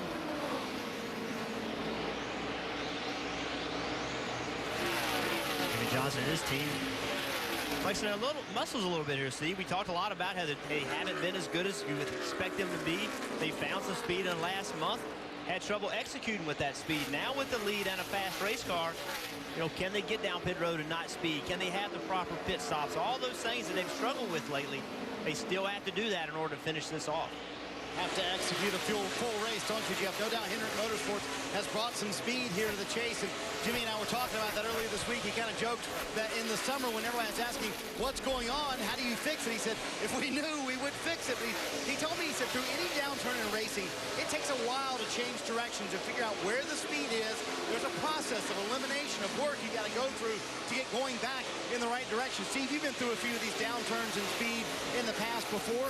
Sometimes you don't know where to start, but you've got to start somewhere, and no doubt Hendrick Motorsports put the work in this summer to get to this point here in the chase. Absolutely, Marty, and the key is to do it in an organized manner. It can't become chaos. You have to understand whether something worked or it didn't work, what you tried, what you changed. If you change too many things, you don't make any headway. But this is the track that we've been looking for. As you see the longest winless streaks at Hendrick Motorsports currently at 23.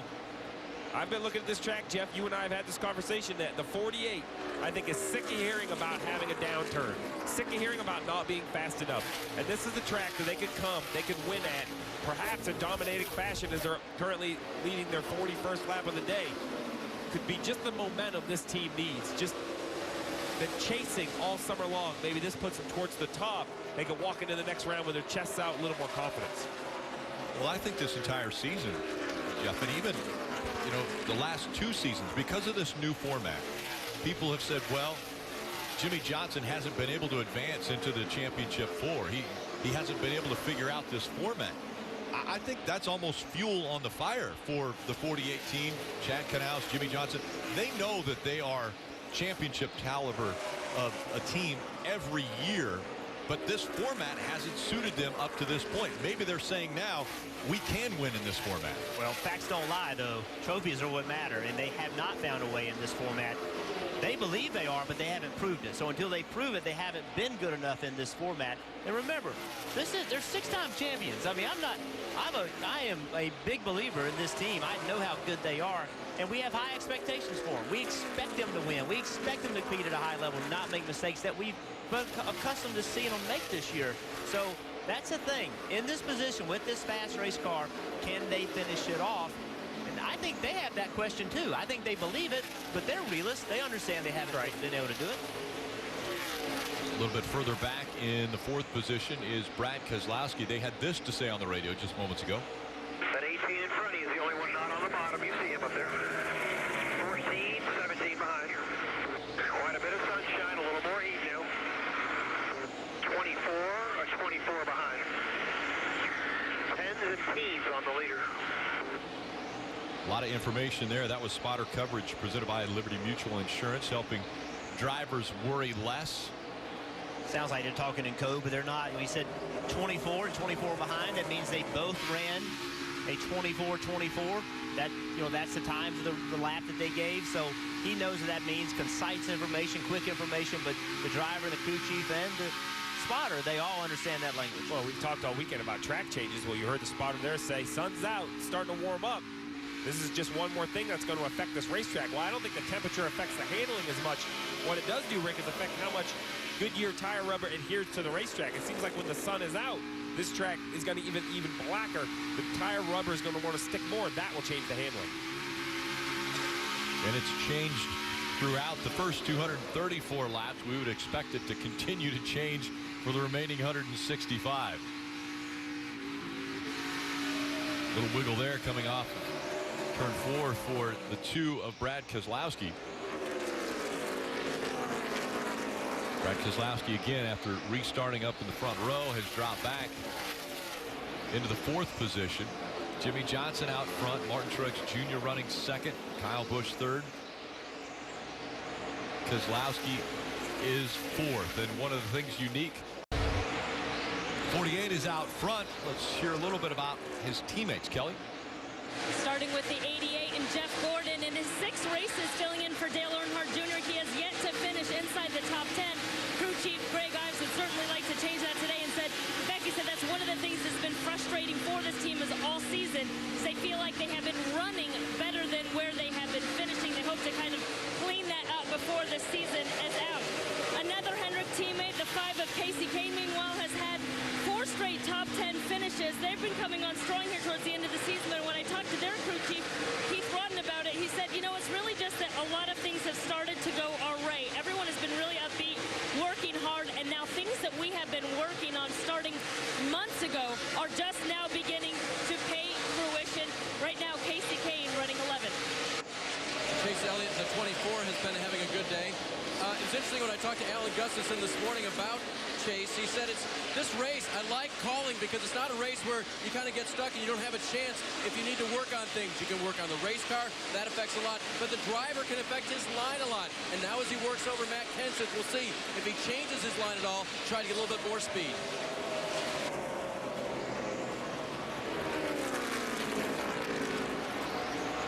Matt Kenseth and the 24 of Chase Elliott currently running 5th and 6th. Now the 14 of Tony Stewart currently running in the 15th position, and he was just talking about the 3-car moments ago.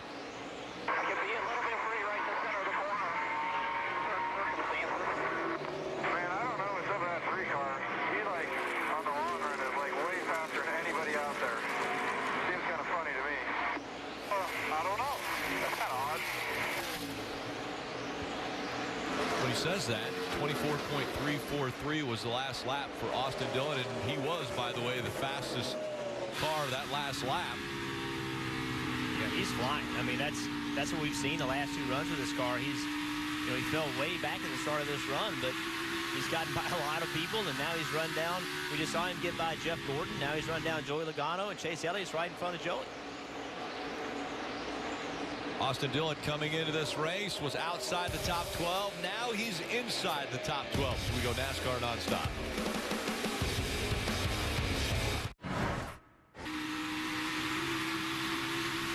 Formula One Japanese Grand Prix is on NBCSN Saturday night. Coverage starts at midnight Eastern. Nico Rosberg extended his points lead last night at the Malaysian Grand Prix.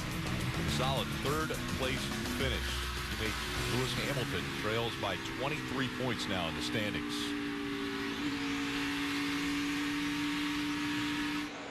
I want to grab a few updates, and we'll start with race leader Jimmy Johnson. Marty?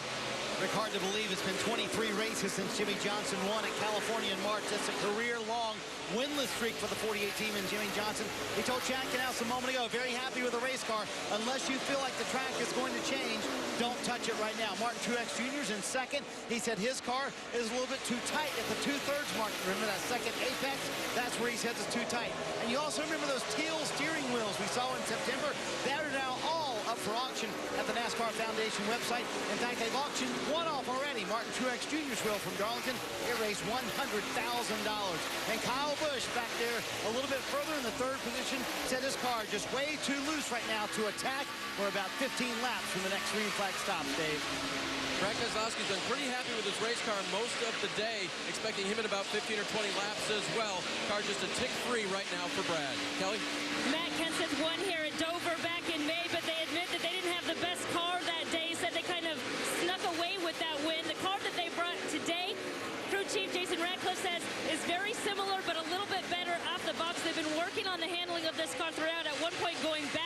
adjustments right now. Matt Kenseth just saying that he needs to be a little bit tighter, Dave.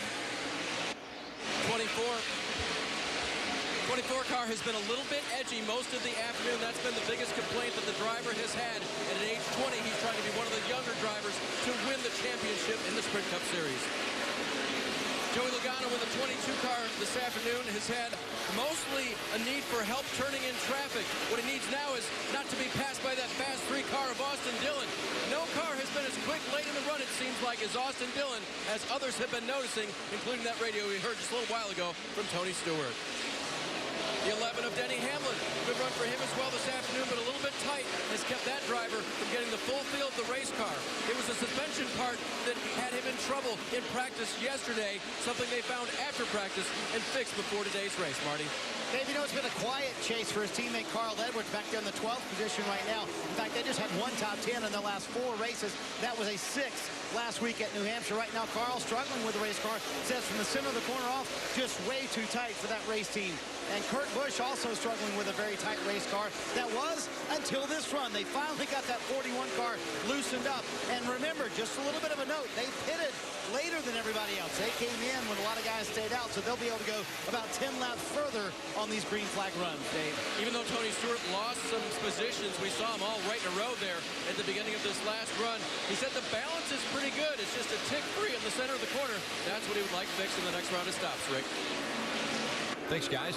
As we see Tony Stewart. Tony Stewart right now on the outside of the top 12. He is 13 points back from the 3 of Austin Dillon. Austin Dillon currently in the 12th position as far as championship hopes continuing after this race.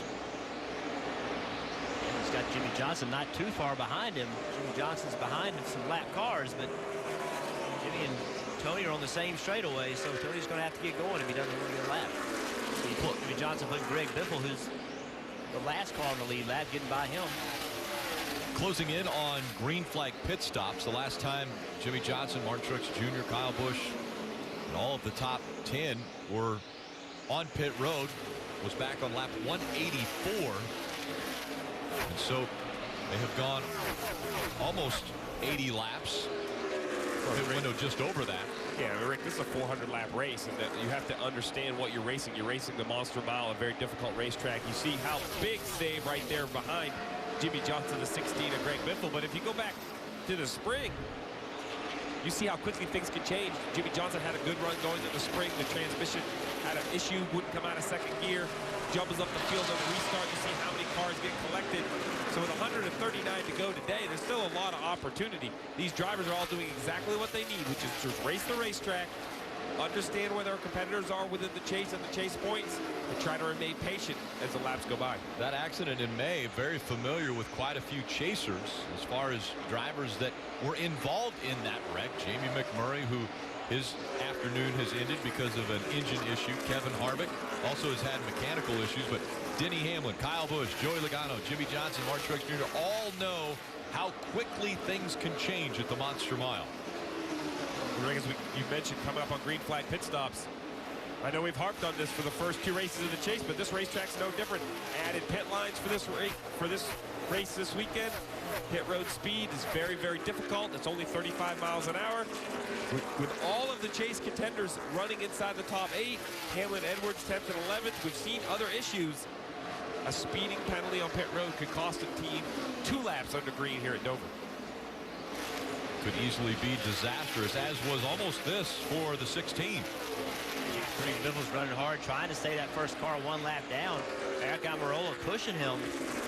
Greg pushing a little too hard, but no harm, no foul. Didn't hit anything. Yeah, anytime you're on an oval and you have to turn the wheel to the right, you know there's an issue with your car. Hey, you mentioned speeding on pit road. Remember, Jimmy Johnson led 118 laps in Chicago. He's running second and pitted under green and got caught for speeding. So those are the mistakes that this team cannot make. And we saw him work exceptionally hard at New Hampshire in practice. Worked on his pit road speed. Tried to make sure he was good on pit road speed. But with the limited practice this weekend, there really wasn't an opportunity to work on getting on pit road. So green flag pit stops here, they're going to have to be conservative. I was going to say the same thing. It's just not pit road speed. This is a pit road that's, A, very easy to miss, the way it's located in the middle of turns 3 and 4. But even more than that, it's easy to actually hit the end of pit road because the way the commitment box is here so far up against the racetrack that you can be under the commitment box yet still be to the right of pit wall, make a last-minute decision. We have seen cars have accidents getting on pit road. Yeah, with the conditions we had this weekend, a lot of times the racetrack was dry, but pit road was still a little bit damp, so the teams weren't able to really get on pit road as aggressively as they're going to need to get on pit road. See Jimmie Johnson trying to put two chasers a lap down right here.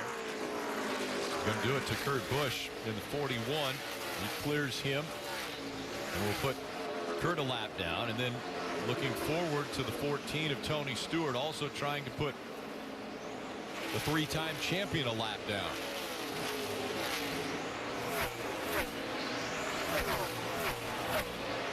Tony Stewart not wanting to give the preferred line to that 48 as he fights to stay in front of him, hoping for potential caution or pit stops to start before he gets put a lap down. Well, we talked about how difficult this pit entry is. We'll look back. This is actually the Xfinity race back in 2011. Brian Scott makes contact with the barriers at the end of that pit road. You see, he was underneath the orange cone. He was committed legally to pit road, but didn't have enough room to miss the pit wall. That's how easy it can happen here at Dover. Yeah, at most racetracks, you use that pit box, that orange box on the end of pit road. That's where you use your reference point. But here, you see where it is. It's almost touching the racetrack, and that wall is way inside of it, and things happen quickly. You forget that wall is there in the position that it's in. Just the speed discrepancy. That's right. You know, 35-mile-an-hour pit road, we see those at Bristol. We see those at Martinsville. Not at a big, high-speed racetrack. I know Dover is only a mile, but this is a very fast racetrack. So Jimmie Johnson has put almost 0.7 of a second between himself and the 78 of Martin Truex Jr. Kyle Busch running third, Brad Keselowski, Matt Kenseth. Only 4 drivers have been out front and led laps. Kyle Busch has led the most laps today at 102. Jimmie Johnson has led 83 and continues to add to that number while he's out front. Martin Truex Jr. 81, and Brad Keselowski led the first 5 laps of this race. Yeah, there's only the pace that he's set. There's only 12 cars in the lead lap. Casey Kane now is the last car on the lead lap. So Jimmie Johnson is just flying right now, as Truex and Kyle Busch were earlier. Well, sorry, Rick. I was just going to say, with only that many cars in the lead lap, it doesn't seem like 15th, 16th, 17th would be a great place to be. But Almirola, Biffle, and Stenhouse, those Fords are trying to improve. You know, Roush Fenway failed to put a car into the chase this year. That it disappoints this company. They want to get better. They want to improve. And it seems like Biffle is, I won't say a great day, but a better day for this company over some of the recent runs. Well, we heard the report from Marty about, you know, Jimmie Johnson and his team, you know, how they had to, it took them a while. You know, they weren't running well. Diagnosing the problem was difficult. Trying to figure out how to fix it was even more difficult. And that's what the Roush Fenway team's been going through. And it's been going on much longer at Roush Fenway. But it is, once you lose that speed, it is so hard to find it. This green flag run has gone 76 laps and counting. Once again, the fuel window just over 85 laps. Last time they were on pit road was lap 184, and already at lap 275. So they're flirting with that fuel window, as we're seeing some cars making their way onto pit road now, including the 24 of Chase Elliott.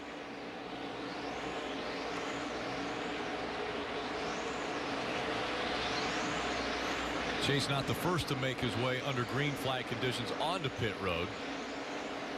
Casey Mears has already been down there, and we'll go to Dave. Gave up 6th position, Rick, during this round. He was running very well. And since it cooled down, he said he's been very happy with the race car, so don't expect much adjustment. But in Alan Gustafson's mind, he's watching the weather, wondering if it'll warm back up, Kelly. Matt Kenseth has been running inside the top 5 most of the day. His crew chief telling me that would be a success today, but they needed to tighten him up a little bit. They made a chassis adjustment to both sides for Goodyear tires and fuel, Dave. The 3 car had a new crew last week. I asked Slugger Labby how it went. He said they saved us last week, picked us up 3 spots on pit road, and that's how we got the free pass. This time, he says the car is just a little bit tight. He'll get 4 Goodyear tires and a full load of Sunoco fuel and a wedge adjustment, Marty. Wow, Busch said, this is all I've got, guys. I'm just out of control, loose. You're going to see them make some adjustments, trying to tighten up this 18 car. Air pressure is going to be the call to get that thing a little bit tighter. Martin Truex Jr. also said this car a little bit too free on entry and a little bit too tight as well, so they make adjustments on that car as well. Leader Jimmy Johnson rolling into his stall. They are still very happy with this race car. They would love to fix the early part of the run, which means the car is just a little bit too tight, and a little bit of a stumble there, trying to get around with the gas run, and they're going to make a little bit of a wedge adjustment, trying to loosen up the car at the beginning of the run. We'll see if that costs them any time. 1.5 seconds was the gap between Jimmy Johnson and the 78 of Martin Truex Jr. We'll see after all of the green flag pit stops how that cycles through as Brad Keselowski on pit road. Dave? And Rick, you saw Denny Hamlin on and off of pit road. That car a little bit tight. He received adjustments for that. As for Brad Keselowski, he's had him about a 2 in every category. So a little bit of everything, but not all that bad. In fact, best we've been so far this afternoon. So for Brad, it'll be an air pressure adjustment for Goodyear tires and Sunoco fuel. Once again, a pit road mistake for the 48 team. They were over the wall too soon. He'll have to come to pit road to serve the penalty. Rick, at the end of that run, Kurt Busch went down a lap, obviously got back on the lead lap when everyone pitted here. The car now too free. They've been struggling with it being tight all day long. They're too free on that run for Kurt Busch. His left side air pressure adjustment, trying to tighten it up. Championship caliber team cannot continue to make these mistakes and think that they are going to win a championship. That's why we have been critical of this team. They've certainly found their speed, but they don't execute like a Chad Knaus, Jimmy Johnson team. They continue to make these mistakes. Over the wall too soon. It's kind of hard for me to see. Let's see if NASCAR will be kind enough to send it to us. So the pit crew cannot jump over. They cannot touch the ground in their pit stall until the 48 car is within 3 pit stalls of their stall. No, within one pit stall of their stall. One stall away for the driver, for the crew members to touch the concrete. So this is something that used to be a judgment call, but now with these new camera systems that NASCAR's been using for the last couple of years, it's no longer really a judgment call. That's what Chad Knaus was talking about. When NASCAR will send them the video, because they will. They will show them the video. Here's your crew member's foot touching the ground, while Jimmy Johnson's more than a pit stall away. And he accelerates to get back out onto the track, but once again, the damage done to the 48 was leading this race. So we see right here, there's a crew member clearly already in the pit box, and Jimmy Johnson is clearly more than a stall away. He's taking a second stop. Listen, we're talking about a matter of inches. This is just like the 48 of Kevin Harvick and the 78 when they were trying to stay on the lead lap. Now, behind there was an opening there. Yeah, but there's still a line. It has nothing to do with the opening. You still have the same amount of distance of every other race team. There'll be a mark on the asphalt before that opening, and that's what NASCAR will use to judge it. The 2 races this year that Jimmy Johnson's led his most laps. One of them was here at Dover, and the other one's in Chicago. And both of those races, they have penalties on pit road. One speeding, and now one for over the wall too soon. The 3 pit box, or the 3 pit stalls, is you can't drive through 3 pit stalls to get into your stall.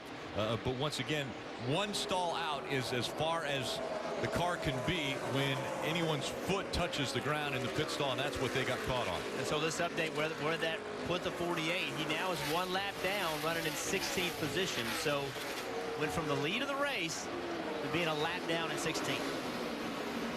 Take another look. And this is the NASCAR replay. So this is the shot that NASCAR looks at in their thing. So you see right here, the red line.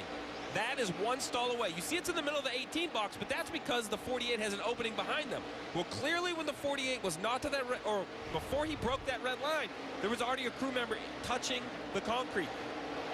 I know that seems silly, but that's the rule. Everyone wants black and white. There is black and white. That's what happens. There is no judgment call. It's very simple. If you're more than a box away and a crew member's touching concrete, that is too early. That's a penalty. Back out in front, the 78 of Martin Truex Jr. 82 laps out front already in this race, hoping to get to victory lane as we go NASCAR nonstop. Welcome back as Martin Truex Jr. continues to lead. Kyle Busch running second. Ricky Stenhouse Jr.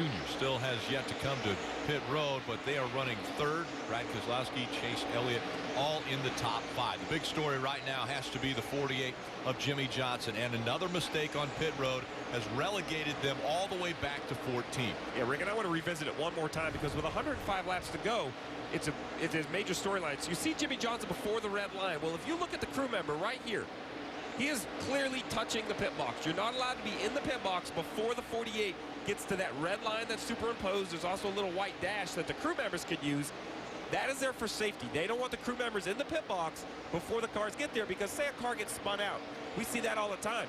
If the crew members were able to just climb over and kneel and wait, they would be defenseless to a spinning race car. Yeah, we've made it a little bit difficult for them. Look at the 43 coming out. Well, now the 43 is blocking the view of the pit crew for the 48. So that made it a little more difficult for the jack man to understand when he could go over the wall. That 43 didn't do anything wrong by any means, but visually, it's much more difficult to make that decision when to go because of where the 43 is. Yeah, and it's tough. It's timing because you can't leave extra time.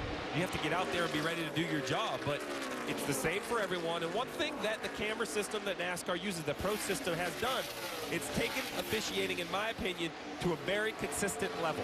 That same sort of scrutiny is placed on every team on pit road, the race leader all the way back to 40th. I think that's the key. If you're going to call it that close, you have to be able to do it equally, and I think that's what this Pro system, camera system, has done for NASCAR. Surprisingly, it's the 10th infraction this year for the 48 team. The second time for that very infraction of the men over the wall too soon in the Daytona 500 earlier this year. The first time. This is what they had to say on the radio. All right, nice and smooth here. Everything's fine. We're way good. We got a 2-lap cushion, it looks like, on transferring. Let's listen to Mark. Nice and smooth. That goes back to what we said at the beginning of the show. Situational awareness. Don't let the emotion. The 48 had an opportunity to win this race. They perhaps still might with 101 to go. You look at the mistakes in 4 of the last 5 races. Don't let the emotion of these mistakes multiply. The 42, we saw them have a penalty they didn't need. Jimmie Johnson, Chad, can now stay calm, understand the situation. The goal is to advance. Yeah, listen, Jimmie Johnson has now worked himself up to 12th place. He has one car in front of him, Casey Kane, that is the last car to lead lap. So if Jimmie Johnson could run the 5 down and get in front of him, he could be in position to be the first car lap down when the caution comes out. So it's not over yet. The day is not over, but they certainly dug themselves a hole. Currently 5 Toyotas in the top 10 as we take a look at the Toyota driver update. Out front, Martin Truex Jr., Kyle Busch running second, Matt Kenseth 5th, Denny Hamlin 9th, Carl Edwards 10th. All 5 drivers looking to advance into the round of 12.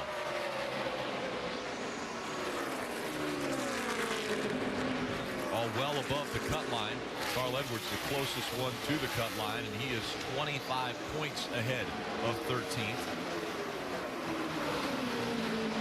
And under 100 laps to go at Dover.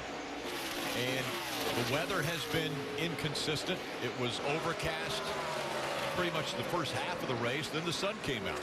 Was shining down on the track for a little while. Now once again the clouds have come back over. How difficult as a crew chief is it to try to figure out the way this track will change? Well, you know, I would be able to answer if I knew, because this track always threw a curveball to me every time I came to it. The sun, the shadows, the rubber going on, the groove moving around.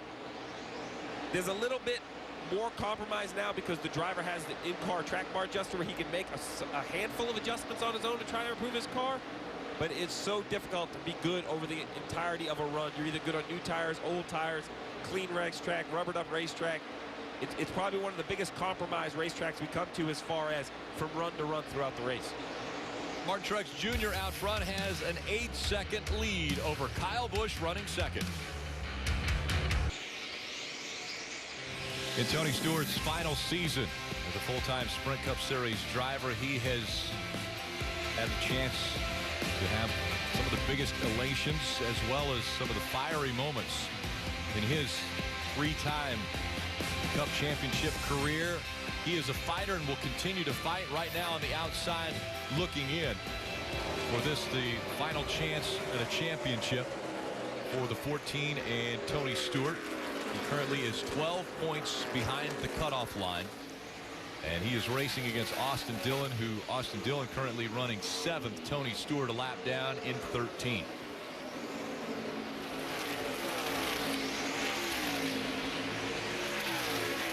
Want to get a few updates, and we start with Marty Snyder. Boy, Rick, the round of 16 has been kind to this 78 team for Martin Truex Jr. Won at Chicagoland, led the most laps at New Hampshire last week, and leading at his hometown racetrack at Dover right now. He had to get 150 tickets for friends and family. I said, they still come and want to watch you race? He said, every time I come here, about 150 tickets that I have to buy for my friends and family, but well worth it. He certainly would love to get them the W this afternoon. Kyle Busch had the car for him on the splitter early in the run. He is way back there, and he said the track is really rubbered in right now, trailing his teammate Martin Truex Jr., or corporate teammate Martin Truex Jr. Got a lot of ground to make up for that 18, but right now solidly in second, Dave.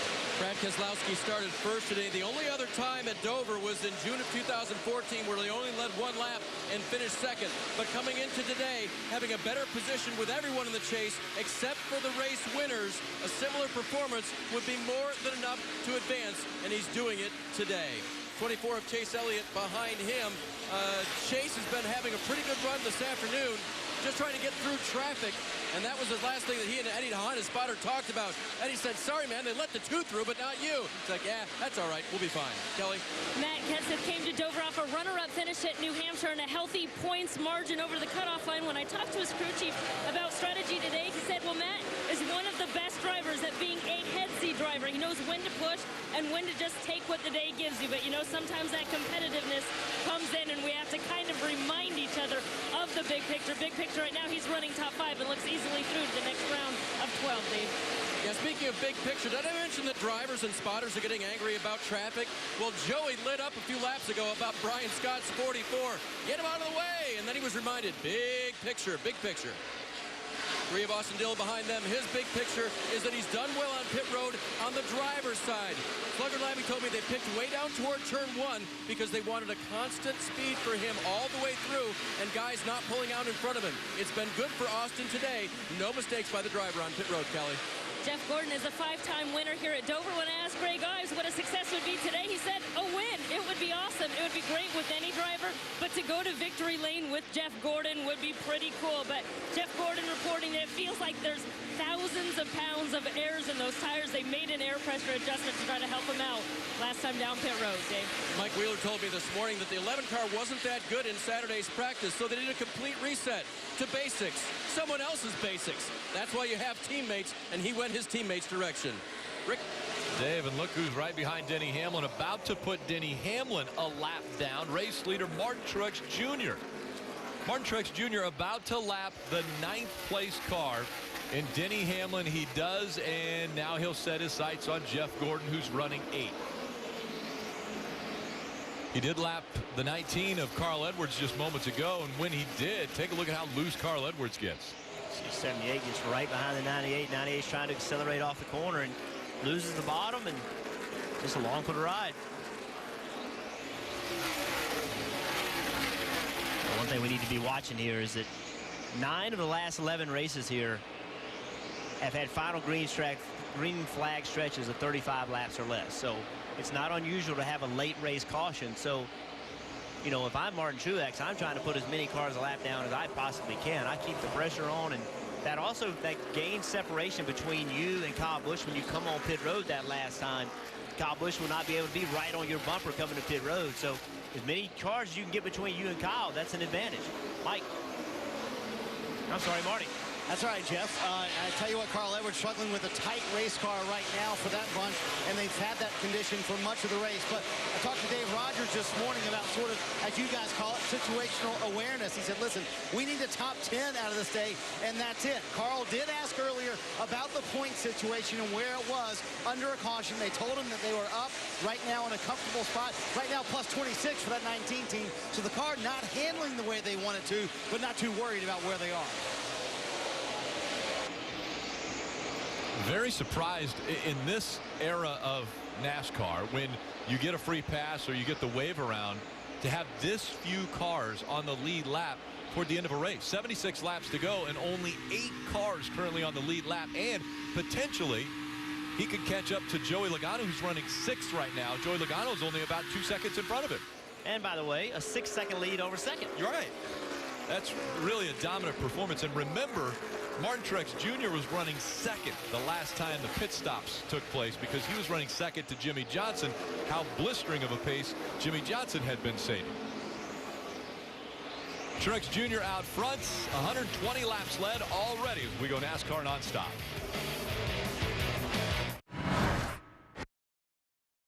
Very good. Aerial coverage provided by our partners at Smithfield Foods. And once again, it has gone from a little bit overcast to the sun shining down on the track, and now once again overcast. And following the race on NBCSN, stay tuned for the NASCAR America post-race show presented by Advance Auto Parts. And be sure to catch Victory Lap at 6 p.m. and then after that, Racing Roots with Kevin Harvick. Kyle Petty, Rutledge Wood went to Bakersfield, California to find out just what makes Kevin Harvick tick and how he got to the place he is today. 78, able to just now pass the 3 of Austin Dillon. So now only the top 6 are on the lead lap, and the 78 closing in on the 22 of Joey Logano, who is currently 6th. Let's go to Kelly. Kevin Harvick in that 4-car racing on track, though. He's 45 laps down. Not been the day he wanted. Remember, early in this race, they had a track bar mount break, which sent him back to the garage to be fixed. Obviously not what they were hoping to come here for, but if there is such thing as good timing for mechanical failure, it would be now, as they've already won in this round and have their spot in the round of 12 secure. When I talked to his crew chief, Rodney Childers, about the mood around this team this week, he said it's definitely been looser. He said it's kind of like a fresh breath of air. This chase format is just so stressful. Kind of has me in panic mode so much. We spend a lot of nights laying awake, but this week, I got a lot of good sleep.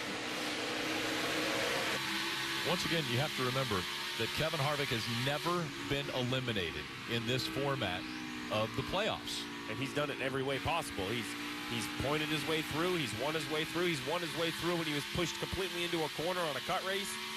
This round, he won the 2nd race, which very fortunate for Kevin Harvick because he hasn't had the best fortune here today.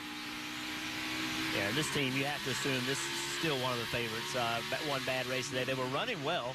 They were running in the top 5 when they had their problems, so they had the speed, this mechanical issue, but timely mechanical issue. No harm, no foul because of the win last week. But this team's ability to win races when they need to win races allows them to have some bad races, and that's what they have. Sometimes they have these great wins, but it's because they had to have them. They dug themselves a little bit of a hole, and they had to get those wins. So once again, a little bit of an issue, but they had a cushion to fall back on. I brought up moments ago that the fact of the matter that right now there are only 6 cars on the lead lap is very amazing, especially in this day and age with the free pass and the wave around, where teams have the opportunity to get back a lap that they had lost.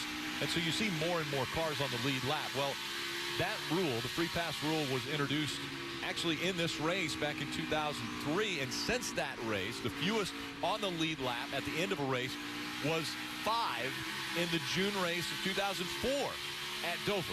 So 5 cars on the lead lap, and it's happened at this racetrack back in 2004, the fewest cars on the lead lap. And remember why that rule was put into place is because you used to race back to the start-finish line. The caution would come back out, and you'd race to that start-finish line. You could beat the leader and get your lap back. Now you can't race back. So once you couldn't race back, they said, okay, we're going to create this rule that allows you an opportunity to get your lap back. Marty. Rick, Jimmy Johnson driven from 16th to 10th since they got the penalty for being over the wall too early on the last stop. A lot of calm on the radio for this race team. Chad Canals told them, listen, we're way good on speed. If we can get a caution, maybe get the free pass, get up there and have a shot to get back in this thing. Problem is, that free pass scenario keeps changing about every few laps. It seemed like Jimmy Johnson was one spot behind that forever during this run. Now, as you guys mentioned, just 6 cars on the lead lap. So that's the problem for the 48.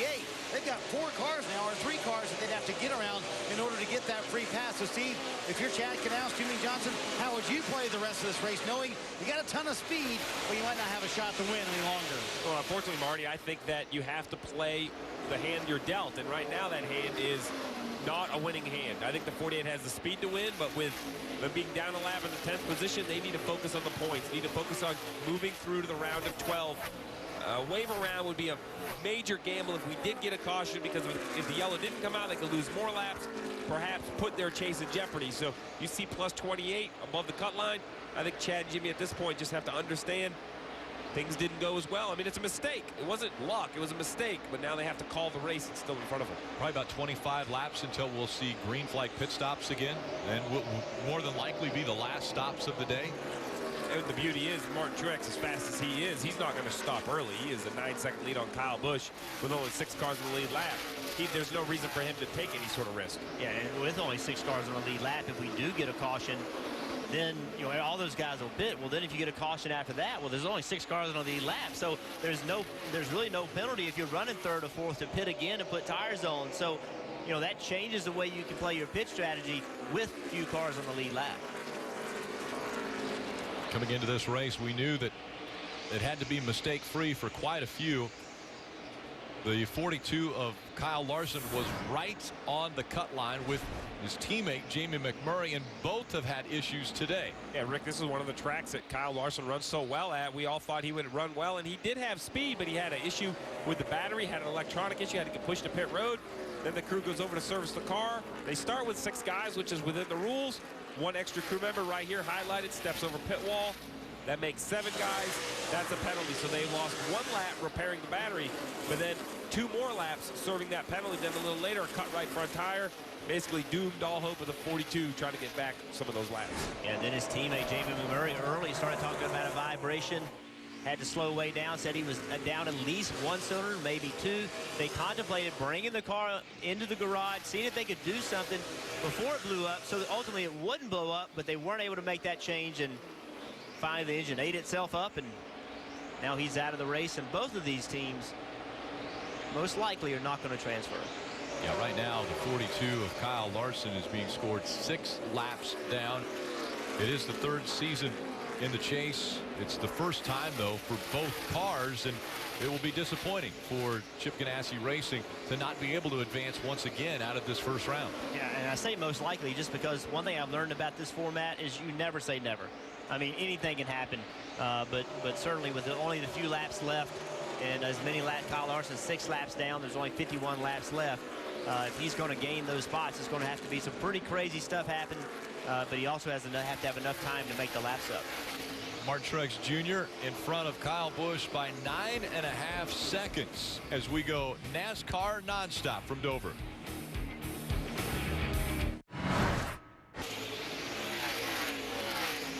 NASCAR playoffs head to Charlotte Friday. Chase elimination race for the Xfinity Series. Coverage starting at 7:30 p.m. Eastern on NBCSN. Saturday, the round of 12 gets underway.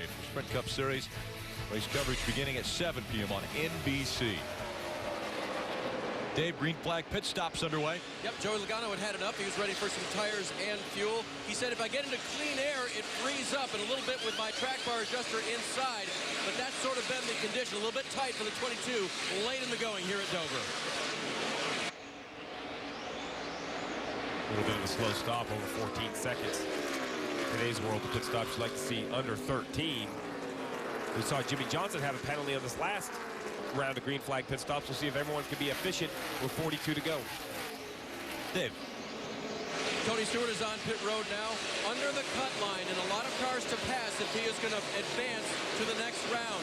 But the 14 car hasn't been to his liking particularly today, and so they're going to have to make another adjustment on it here for him to get through to the end. Looks like it's just going to be an air pressure adjustment. It hasn't been grossly out of whack for Tony today, like it was in practice. They made a lot of adjustments overnight to make it good for him this afternoon. The gentleman that's probably going to win his way through to the round of 12 if he can finish off the day is Austin Dillon. He'll get a wedge adjustment now on this final stop. A little bit of a tight race car for Austin late in the going.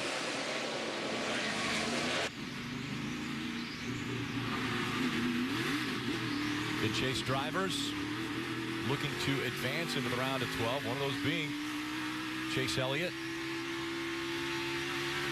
Brad Keselowski without a win, looking to advance, and the 41 of Kurt Busch also looking to advance. Marty? Playing the game like they need to right now above the cut line, and it looks like they'll make it to the next round. Kurt said the car much better, especially early in that run. Had a little bit of speed. He said, I don't know where that speed went late in the run, but they didn't have it. Kelly? Kenseth pits from 5th position. They tried to tighten him up last time, but he said it wasn't the right kind of tight. He said he's still loose on gas on entry, and then he gets tight at about the 2/3 mark, so they made some adjustments, 4 tires and fuel, Dave. Chase Elliott doesn't have a winning car this afternoon, but it will be enough. It's been a steady run for the 20-year-old. Nice catch on the tire there, by the way. 4-tire change, Sunoco fuel, get him on his way.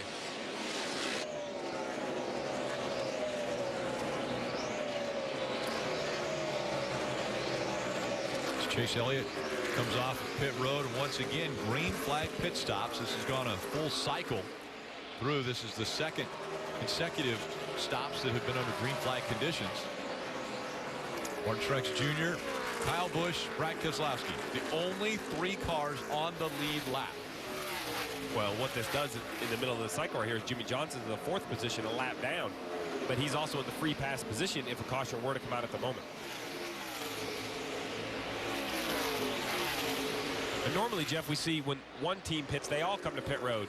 But I think this is a unique situation for the 78 with such a big lead. The 78 doesn't have to worry about anybody else with the 12-second lead.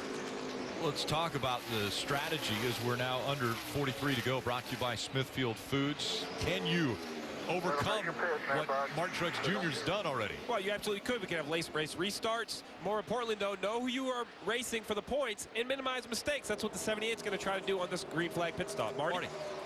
You see Kyle Busch coming down pit road. Adam Stevens asked him a moment ago, we're going to have a short run here at the end of the race. Think about what you want. He said, I don't know, figure out how we can get rid of an 11-second deficit. That's what he was to Martin Truex Jr. He said it was on the splitter a little bit too much early in the run. Air pressure adjustment to fix that up. For Martin Truex Jr., he said, if anything, the car is just a little bit tight. So Cole Pearn makes the call for a very, very small air pressure adjustment and 4 fresh Goodyear tires, Dave. Brad Keselowski was reminded again and again and again by spotter Joey Meyer, no mistakes as he came down pit road. They're in good position now. 4 tires, no change for Brad Keselowski. The 11 of Denny Hamlin was a little bit snug on this run. Means it's hard to turn in the center of the corner. So they'll make an air pressure adjustment for that. Hamlin also looking good in the points. Green flag pit stops. No one wants to be caught for speeding on pit road, and no one has been caught for speeding as many times as Denny Hamlin has this year. I think all these drivers have adjusted to these additional speed lines. Remember, the 2 races prior to New Hampshire, there was 21 speed penalties. In New Hampshire, there was none. Here comes the 48s. Making their way onto pit road. They definitely don't want to have a speeding penalty or any more problems, as they have already put themselves in a little bit of a hole trying to dig out of it. Marty. And Rick, maybe to add a little salt to the wound for the 48 team, Johnson thrilled with the race car right now. He's calling for no changes on the car, and they were in the free pass position for the end of that run. So they can come out here and still be in that free pass spot and then get a caution. Might not be over for the 48 yet. Clean stop for these guys so far. 4 fresh Goodyear tires, and again, no changes on the 48 car. Jeff Gordon and Carl Edwards are 1 and 2 because they have not come to pit road yet. They will be on pit road very shortly. The 23 getting caught for speeding on pit road, so David Reagan gets a pit road speeding penalty. Again, Jeff Gordon leading in the 88, but still has to come to pit road, and will be doing so here pretty soon as he sees Chase Elliott go by. But this team really doesn't have anything to lose. They're not racing for a championship or anything. If they can stay out and try to catch a caution, and currently there's only 4 cars on the lead lap, to be in a position to make something happen. Why not go for it? Why not try something? Last on pit road at lap 277 already have completed 370, so just over the pit window, which we predicted earlier. Marty? And Rick, so far, no move to pit road for Carl Edwards. Dave Rogers told him a moment ago, we're going to leave you out and see what happens, see if we can catch a caution here before we must come to pit road. So a bold move for a team trying to make it into the chase here on points. Carl Edwards right now above that cut line safely, plus 30, but they have to make another stop here like all the other leaders have already. I like the strategy call. Just don't put yourself into a mistake. Don't run out of fuel on the racetrack. I think no harm staying out. Maybe you could get a caution and end up winning this race, but be very sure that you're not to the limit of your fuel, because running out of gas could be extremely costly. Yeah, I just don't. Well, I don't understand why it's worth it. I mean, why take a chance of cutting a tire, having some sort of problem? You know, you haven't been this long on tires before. What if you have a tire problem? What if you have a corded tire or something? Like, remember what you're doing. What you're trying to do is advance to the next round. There's really no gain in doing this. You know, potentially could help you. You know, but it has way more chance of hurting you. So I'd be on pit road. But I'm just a little safer gambler than you are. I guess you're cautious. We'll call you cautious, Jeff. As the 3 of Austin Dillon. Again, Austin Dillon currently running 9th, 1 lap down, only 6 cars on the lead lap. That's going to change again when Jeff Gordon and Carl Edwards come to pit road. Kelly. Jeff Gordon brings the 88 down pit road while Dale Earnhardt Jr. sits atop the pit box watching on. Jeff has said that the car is a little bit tight once he gets to the center of the corners. He said he needs to work on the entry of it, but his exit off the turns is fine. You saw the chassis adjustment made there to the right rear just a moment ago. It'll also be more Goodyear tires than fuel. Marty? Well, Kelly, the gamble didn't hurt the 19, but it didn't help them either. Making his way down pit road right now. Carl Edwards comes in. Just a splash of fuel here. Going to be 4 fresh Goodyear tires. They have really struggled with the handling of the car. Been tight for much of the day. On that run, Carl said they got a little too loose the longer they ran. So 4 Goodyear tires for Edwards and an air pressure adjustment trying to get that car handling better.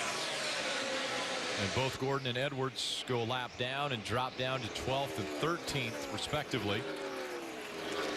Martin Truex Jr. back on point, and a 9-second lead over Kyle Busch, about where it was when these green flag pit stops began. So not a lot of gain by Kyle Busch. Chase Elliott running 3rd, another very strong performance for that young man. Brad Keselowski and Matt Kenseth, Joey Logano, the only other drivers that are on the lead lap. But really impressed by Chase Elliott and what he's been able to do. Chase Elliott's going to advance. Chase Elliott's going to move on to the round of 12 and keep his chase hopes alive as far as a championship. And I thought what's really impressive is, remember how fast this 24 car was at Chicago? Everyone thought he was going to end up in victory lane. The late caution, lost a spot on the pit stop. The 78 beat him off pit road, ends up winning the race. That could have very easily, you know, derailed a young driver in Chase Elliott, but instead he just stayed focused, came back, didn't run great at New Hampshire, finished 13th, doing what he needs to do to advance. Really races like a wily veteran, not like a 20-year-old young first-time rookie.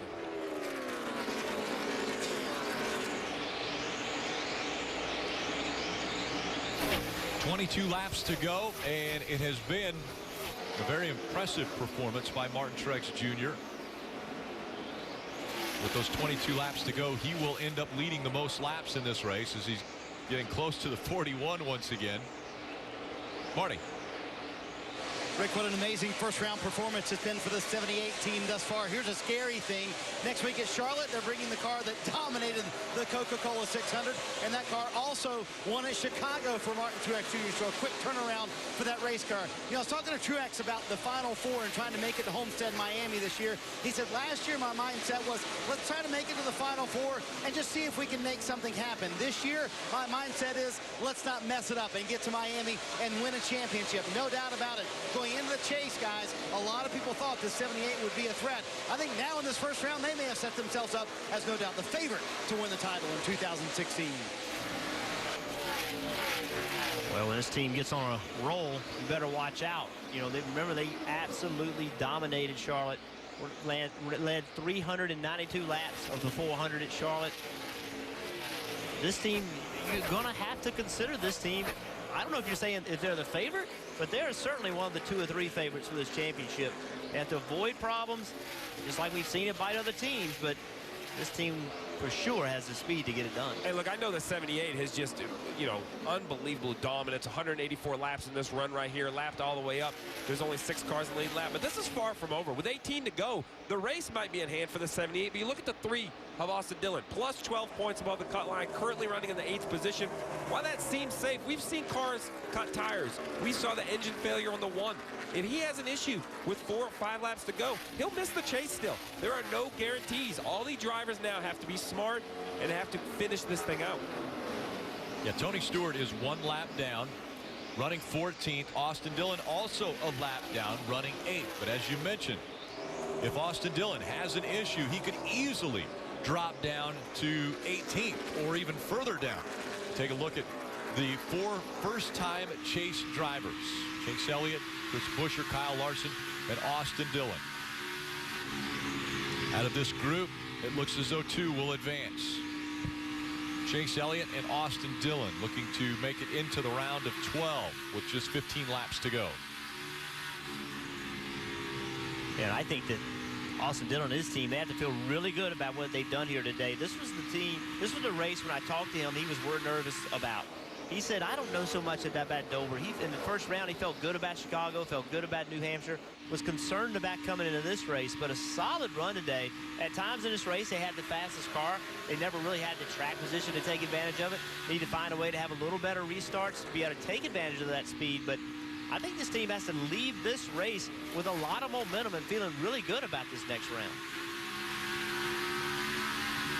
Non-chasers in the top 10, it's just Jeff Gordon running 10th. Ricky Stenhouse Jr. on his birthday, by the way, is running 11th.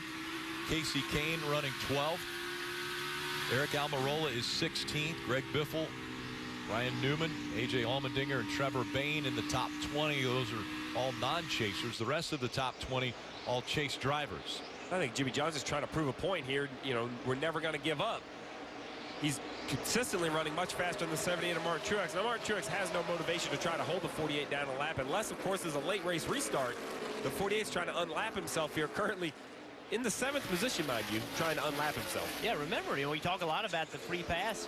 You know, it's a huge difference between being 1 lap down, the first car 1 lap down, and getting that free pass versus being in the lead lap. When you get that free pass, you have to start at the tail end of the longest line. If you're back in the lead lap, now if the caution comes out, you're pitting, you know, if a caution comes out, you're pitting, and you're coming out in 7th place with new tires. Anything can happen. So he's pushing really hard right here to make something happen. Longest green flag run today, 191 laps and counting. That will continue to go up the track record. Not even close. 500 back in 1971. So that record won't be broken anytime soon, maybe ever, if they continue to only run 400 laps here. I just appreciate you asking me how that day was. That's what you normally do. Now, we know that you were probably only on a pit crew here.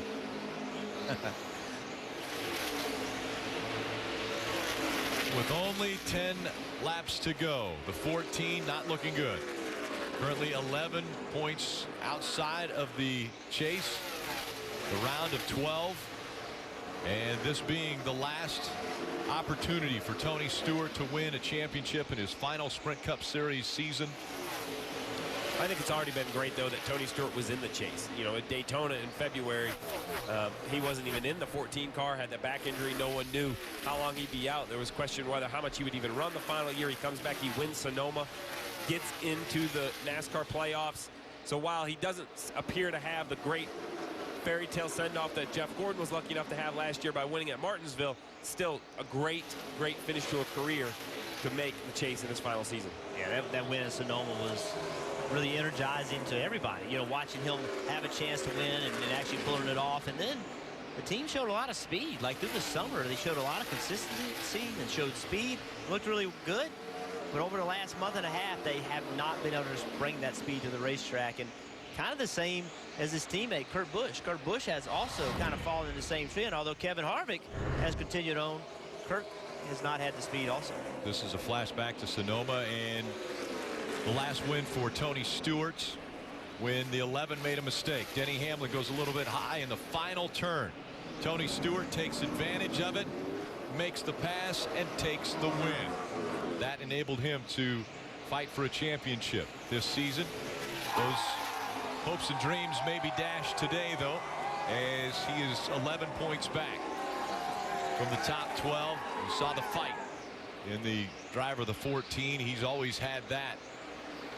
But he has said that this will be his final season. Under 5 laps to go. And right there is race leader Martin Truex Jr. Coming into this season, before the start of the season, Martin Truex Jr. had 3 career wins. 3 career wins. His first career win came here at Dover. But starting this season, he has already won 3 races.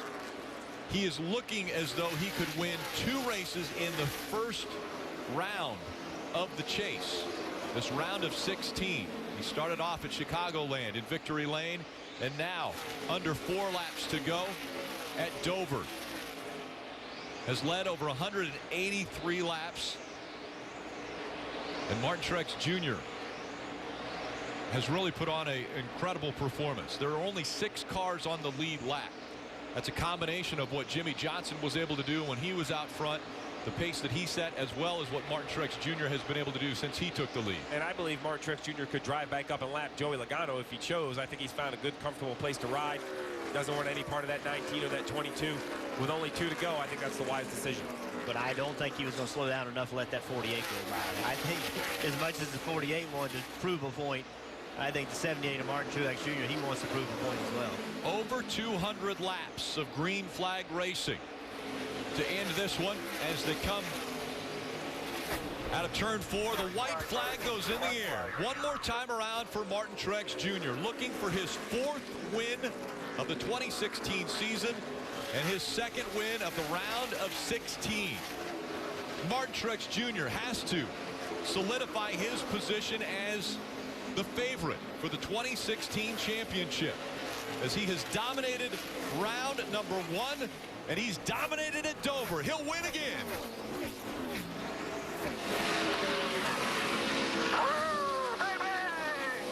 Hell yeah! Way to be, boys. Team effort again. Awesome job, man. Great car, no mistakes. That's all we need to do. Good job, man. 3 out of the last 5 races. When you talk about momentum, this team definitely has it. We're going to Victory Lane at Dover. Good job, my brother. You go back, think about 2 years ago when Martin Truex Jr. First started driving a 78 car. The car had run really well the year before Martin Truex got in it. He did not run as well. There was a lot of pressure on Martin. You know, Sherry Pollack's his girlfriend, was diagnosed with cancer about the same time. A lot going on in his life at that time, and you wondered, there was rumors like he wasn't going to be invited back to drive the car, but they got through that year, and ever since then, they have been exceptionally fast. And I think the addition of Cole Pearn as the crew chief on the 78 team has really ramped things up for this organization. It just seems as though Martin Truex Jr., Cole Pearn click. They have figured out how to get the most speed out of these race cars. And right now, Martin Truex Jr. once again is celebrating. This time at Dover International Speedway. The moment presented by Sunoco, fueling victories all season long.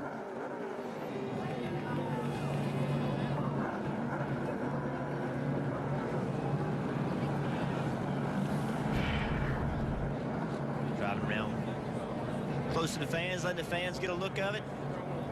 Hear that race car, feel it. No big burnout today so far. None so far. I like this, though. This is a good-looking, very classy celebration. It's kind of old school, isn't it? Yeah. Well, I mean, the year. Think about the year. Martin Truex Jr. right now needs to be absorbing every second of this.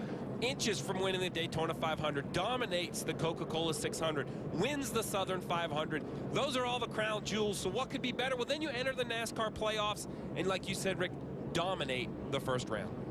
Here's a statistic as he's getting back to victory lane, but he has led more laps in the last 6 races. Again, just the last 6 races, the laps he has led more than in each of his prior seasons entering 2016. It's been impressive. In his career.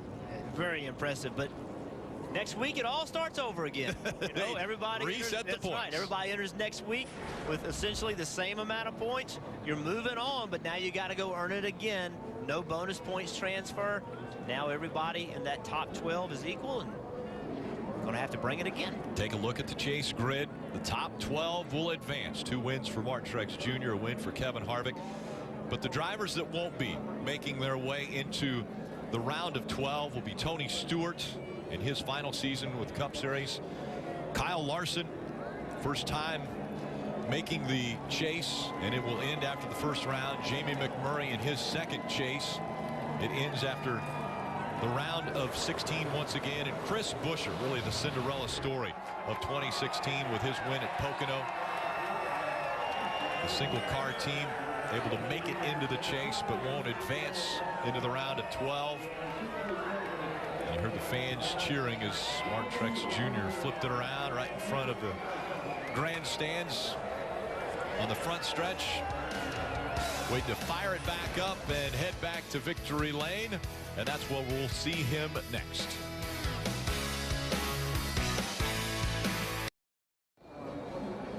Coming up next, it's NASCAR America post-race. Then at 6 o'clock, victory lap. Make sure to stay tuned at 7 this evening for Racing Roots with Kevin Harvick. Even though he had trouble today at Dover, it's still a great story of how he got to this point in his career and his upbringing and his roots in the world of racing.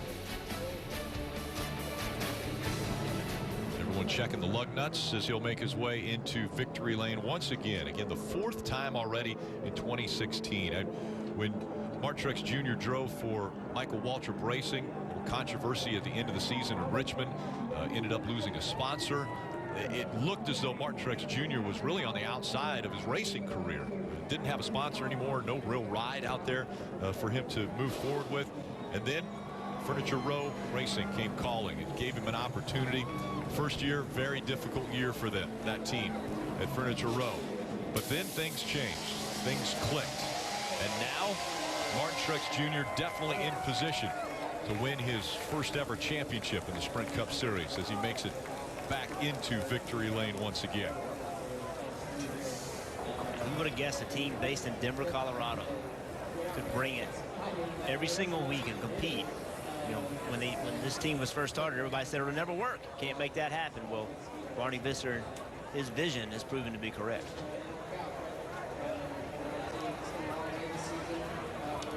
It's good to be old hat for Martin Truex Jr.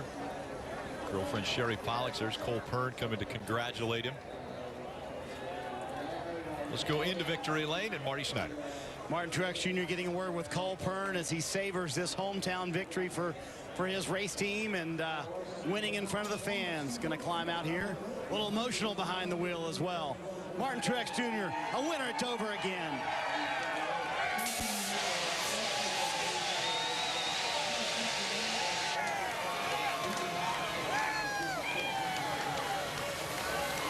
You can tell standing on the car a little extra, savoring the moment, looking at all the friends and family that are here in victory lane because it's a packed victory lane. Martin, I got to ask you, winning Chicago, leading the most laps at New Hampshire, dominating in Dover, what kind of statement has the 78 team made in round 1 here? We're not messing around, I guess. I mean, I don't know. What else can you say? Just we are here to get it done. And golly, I'm telling you, just the best crew there is. I mean, the best bunch of guys you could ever ask for. So it's just amazing to drive their race cars and to do what we're able to do. So I'm just ecstatic. So many people to thank. Again, I mean, this is just unbelievable. I mean, I don't even know what to say. And especially here, I love this racetrack. You know, it's been, you know, considered a home track for me for a long time. It's been since '07 since I won here. Had a lot of heartbreaks here, but all in all, just a phenomenal race car again today. And Furniture Row, Denver Mattress, Best Pro Shops, Auto Owners Insurance, Textron, Oakley. I mean, everybody that makes this thing happen for us. Barney, thank you. I haven't seen him yet today, so he must not be here. Everybody back at Denver, Furniture Row. Golly, man, it's just, I got to pinch myself. It's unbelievable. So thank you to Sprint and the fans, and everybody, what an awesome race today. We're ready to go to Charlotte. You and I were talking Friday, and you said, listen, I've been on the other side of this, talking about your success. I have a better appreciation for it. How does it make you appreciate what's going on right now, having been in situations where you weren't as successful? You know, I can remember going home on days really frustrated. You know, here, for example, running up front, have something happen, and watch Jimmy win 10 of them. And it's like, man, that's got to be unbelievable to be winning that many races in a year, or that many races, period.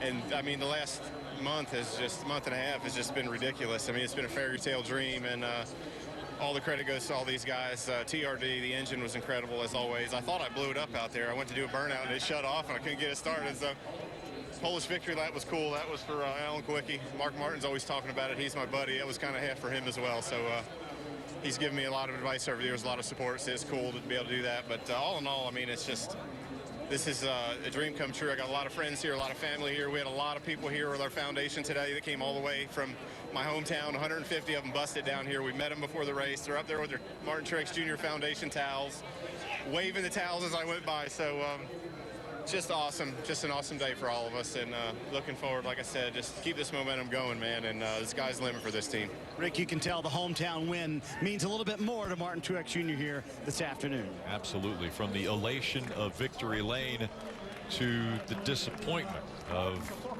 Chip Ganassi and Chip Ganassi Racing. Had two cars in the chase, both eliminated in this first round. The round of 16 is as far as they have got in their title hunt. And just moments ago, Kyle Larson spoke with Mike Massaro. Well, it certainly wasn't the day that Kyle Larson was hoping for in Dover. An electrical problem, a penalty on pit road, that seemed to seal your fate. What was the day like from your perspective?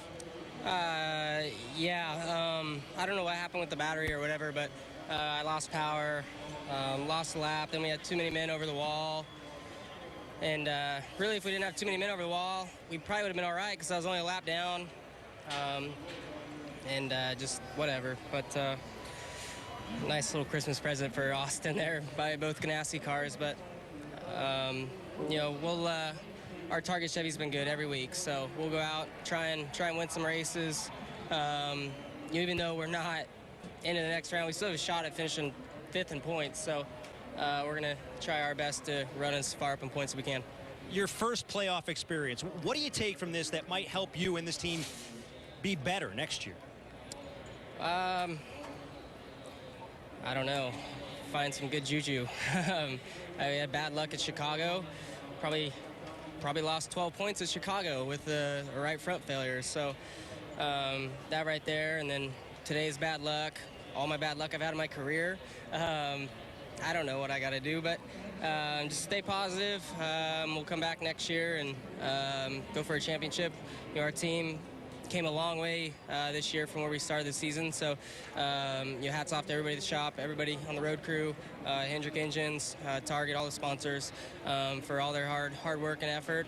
Didn't have good luck again this year. Thanks for your time. Yep. Not the day that Kyle Larson was hoping for, but certainly a season to be proud of thus far. Absolutely. Got his first career win in the Sprint Cup Series. And we heard from his teammate, Jamie McMurray, earlier. He had an engine that had expired, blew up earlier in the race. So Mike Massaro had talked to him earlier. But Chip Ganassi has to feel like the organization headed in the right direction. Yeah, but extremely disappointed. I mean, it's hard to step back right now and feel good about anything because you came into this race feeling like you had a solid chance to transfer 2, and you didn't transfer any. So, it's hard to feel good about it. I think when they step back, they'll realize they have made some gains. And, the question was, what can you learn to take to the next season? Sometimes you don't really know what you learned. It's just that you've been there. You've experienced it. You understand the pressure. You understand what it feels like. And I think that is kind of what you learn. Maybe not one specific thing, but just that experience of being part of it means something. Mike Massaro actually caught up with another driver that doesn't advance into the round of 12, Chris Buescher. Chris Buescher came into Dover looking for a victory. That's pretty much what it would have taken to advance.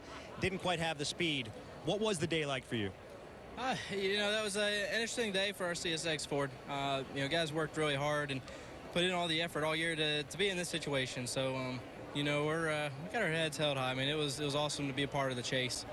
That being said, we did want to move forward. We just didn't get the the opportunity and the way to play out the way we needed it to. But, you know, with these last 3 races with these long green flag runs, we just haven't had a chance to work on it and get it dialed in a little closer, especially with not getting any practice this weekend. So it's just a tough weekend from that aspect. But, you know, car drove good at times. It's just, looking at the board now, I can't believe how many cars were even on the lead lap at the end. That was just a wild pace. You know, talking to your crew chief, Bob Osborne, this morning, he said, whatever happens today, if we don't advance to the next round, it's still positive. We have something to build on for next year. How do you feel about it?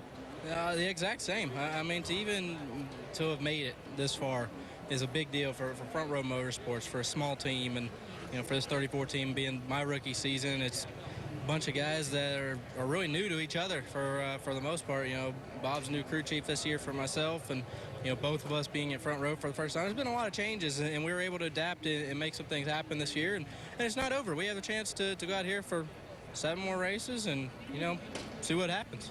Well, thanks for your time. Thank you. Great attitude. Chris Buescher still has something to accomplish here in 2016. Thanks, Mike. And we're still actually trying to track down and get to talk with Tony Stewart, the other driver that will not advance into the round of 12. But obviously celebration continues for Martin Truex Jr. He's getting used to this, being in the victory lane area and advancing. Now it's time for NASCAR America post-race show with Chris Devoto, Kyle Petty, and Dale Jarrett. Thank you, Rick. And yes, that celebration continuing right behind us. We are high above victory lane. And normally the race winner is the story. No question, anytime you have a win, it is big.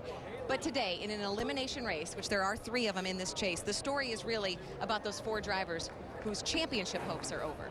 Yeah, I think it is, but that's the story we've been talking about all week. When you go into an elimination race, you know that 4 people are going to leave the party, and 4 people left the party today, and that is the big story. And I think the bigger story is how they left the party.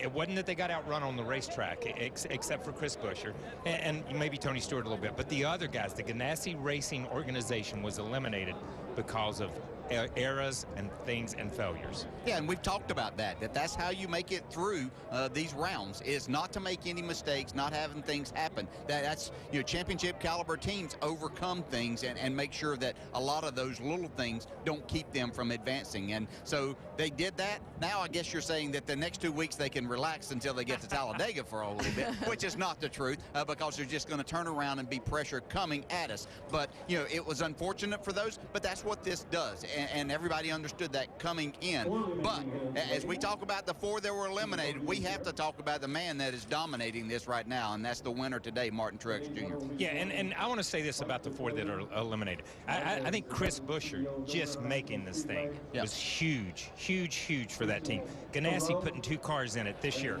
compared to where they were last year. That was big for that team. Tony Stewart being in it even his last year to just have a shot. But I want to go back on record and say they didn't get knocked out here. It's a 3-race round. Okay, they had 3 opportunities to make something happen. They just couldn't make something happen for those 4 teams in 3 races, and other teams did. It wasn't how they ran today. Let's go back to Chicago. Let's go back to New Hampshire. It's cumulative. Chris Buescher and Kyle Larson, 2 of the first-timers in the chase, 23 and 24 years old. They are eliminated. What about another first-time chaser who's on the opposite side of that? He talked a few moments ago with Dave Burns. So for Austin Dillon, one of many cars that weren't on the lead lap, but a top 10 for you, and a lot of speed we hadn't seen in the 3 today. Assess your afternoon. Well, you know, just give all the glory to God first off. He really just, you know, put this race in our hands to give away, and I'm proud of my team for building a fast race car. RCR, thank you guys all back at the shop for working on this thing. There's countless hours on this race car, and we're able to make it to the next round. I'm proud of Slugger and all my guys, and the effort. Just thanks to AAA, Dow, American Ethanol, everybody that helps us out in this program. We're on to the next round, and that means so much for our team. Plus 11, when you saw that, what went through your head? Man, I was just glad. I don't care how many it was, 11, 2, 1, as long as we're on the next round, and it feels good. Now it's time to knock some more of these guys out, because we've got this opportunity, and I'm going to say we're going to be the underdog in this next round, so let's go do it. So how do you press any harder? You guys found more speed. Seemed like you guys got a few things organized, changed pit crews. What can you do in round 2? I think this is a start. That race car was probably one of the fastest race cars they've had all year. And I wanted to get more, but I knew what was at stake. I feel like we had a little bit of a right front issue that we were worried about, so I didn't want to push it too hard.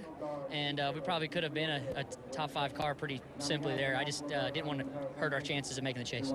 Tempered his day, but moved through. Austin Dillon on to the round of 12. Yeah, and you can see right there how pumped he is. And he said a couple of different things there, Kyle. But to your point that it is 3 races in the round, he finished 16th last week at New Hampshire. Not a stellar day, but he was excited considering everything that they had to come back from. You know, he was really excited. I want to start with something he said. We're going to be the underdog in the next round.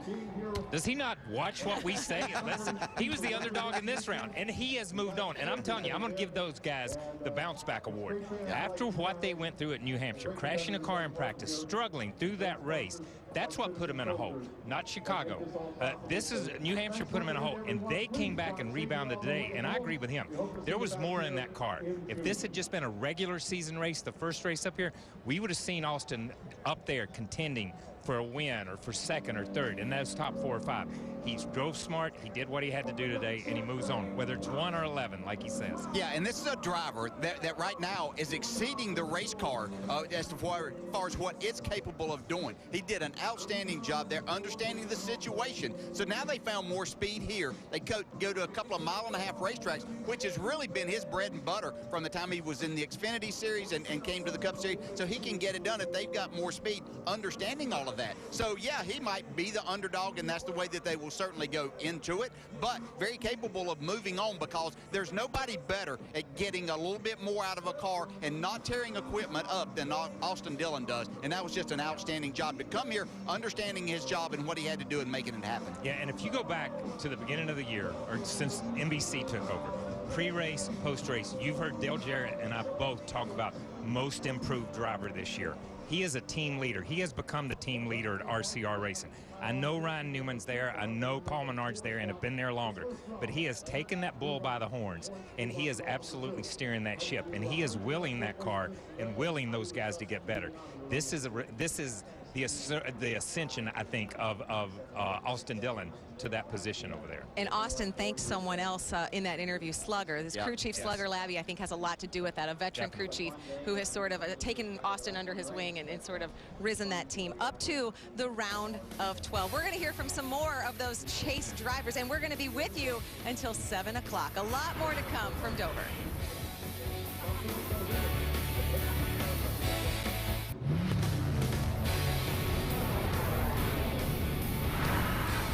Welcome to the NASCAR America post-race show from Dover, Delaware. We talked about it on the pre-race show. Delaware, the first state. Martin Truex Jr., the driver who finishes first today. The post-race show presented by Advance Auto Parts. Martin Truex and the 78 team continuing to celebrate in victory lane. Let's take a look at the Advance Auto Parts back on the road moment. And it belongs to the driver of the number 24, Chase Elliott, the youngest driver in the round of 16 in the chase, and he advances. He is moving on to the round of 12. A first-timer in the chase, a rookie in the Sprint Cup Series, not even old enough legally to rent a car, yet he's driving this car into the round of 12. There you see the chase group. This is how it finished, but now they will all be reset to begin next week at Charlotte. They will all start with 3,000 points, but there you see the drivers also who were eliminated: Tony Stewart, Kyle Larson, Jamie McMurray, and Chris Buescher. Their championship hopes are over. Chase Elliott's are just beginning. Well, that was pretty sporty for third place today for Chase Elliott. What kind of a burden, if any, were you carrying today at Dover, wanting to advance, or were you just freewheeling it? Oh, we were just trying to do our jobs. I think it's the biggest thing, and not overcomplicate it. You know, I think if you get too worried about, you know, where you got to finish or what you got to do, I think sometimes you can run there, and you know, luckily for us, you know, that was, we just had a solid day, and I think that's what we needed to do. So proud of this Mountain Dew group. Really cool to carry their colors this weekend. It's a different scheme for us, but very cool brand, and we're excited to be a part of it.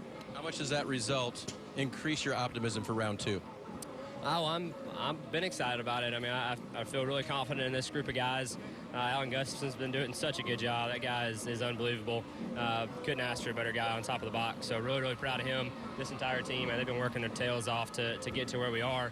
I'm proud of the way we've been running. I think we've been building and gaining on some things that we've been missing, and this is a good time to do it. 24 looking strong at the right time. They most certainly are. So a few moments ago, Kyle, you gave the Bounce Back Award to Austin Dillon. What are you giving Chase Elliott? You know what? I don't know. What should I give him? The pediatric award since he's only 20? Since he's only 20, since he's not graduated to adulthood yet? I don't know. I'm going to say something. I think he undersells himself. He's so hard on himself when something happens. But I think he undersold himself and that team a little bit today. They started out, they were 8th, 9th, 10th, 11th, 12th. They made adjustments all day long. And by the time they dropped the checkered flag, he was in contention. If we'd have caught a caution late in this race, they could have been and put themselves in position to win a race.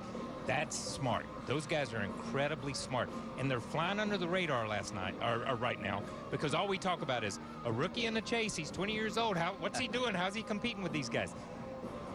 Age-wise, that may be true. Experience, or who he is, who his old soul is, and who his dad is, and Dale Jr. and everything that they've got over there, he's a little bit up from that. Okay, he can't buy beer legally, and he can't rent a car. That doesn't make any difference in moving into the round of 8 from this point forward. What they've given him are fast race cars to drive, and that's all this young man needed.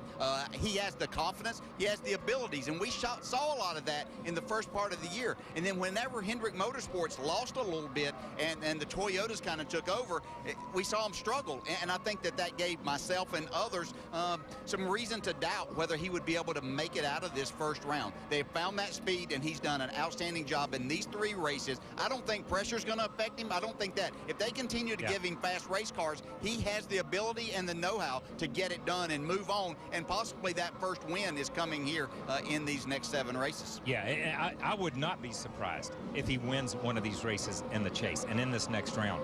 It's like you say, they give him the car. He has been the bright spot of Hendrick Motorsports this year. I'm telling you, he has been that bright spot that have kept them guys going. He's outrun the 48 a lot of times. Even though the 48, Jimmy Johnson has won races, he's outrun those guys. Junior's had his issues, and now Jeff's there. And I think it's been well documented. But when you look at it, I think that Rick is exactly right. Rick Hendrick knows how to pick them. That's how simple it is. Now, I'm going to go back to what I said before. We used to have this saying, I had a guy that worked for us, Richie Bars. He used to have this saying, if this stuff was easy, children would be doing it. All he needs to do is watch this. That kid's doing it right there. Hey, and you guys bring up a great point. I mean, I know they're all, reseeded at 3,000 points. Everyone starts the next round even, so the wins don't matter.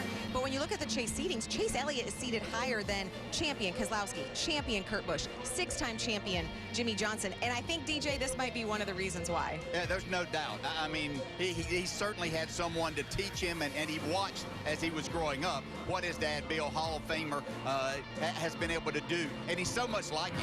The temperament is there, and I think that's going to serve him well. You know, we talk about him being hard on, or a lot of people talk about him being hard on himself. I think that's going to serve him well in this situation, because he expects a lot. We can't expect any more from him than what he expects of himself. And when you're in that situation as a competitor, then that's all that you can do is give 100%. And I think that a lot of that came from being around his dad and watching him perform and his drive. He's so smooth like him that makes you understand that as to why he's going to win races and possibly contend for championships for a long time to come. Yeah, it may be listening to his, watching his dad and listening to his mom. That may be part of why he's as good as he is right now and listening to Sydney. But, you know, I think when you look at it, he has been given the opportunity, and he has maximized that opportunity. Everywhere he's been, whether it's been Valero cars, whether it's a late model car, whether it's getting in an Xfinity car and winning a championship, he has not let the people that believed in him down. He believes in Alan. Alan believes in him. And that team, as the year has gone on, they believe in this kid. And that's one thing that team has, is that belief just continues to grow and blossom week in and week out. And you see it as he walks through the garage area. You see it in his interviews. His confidence, yeah, he might get down on himself, but the confidence they have in him and the confidence he has in that team continues to grow. Yeah, and we talk about a lot, and we're building up Austin Dillon. He had a great run here, and Chase.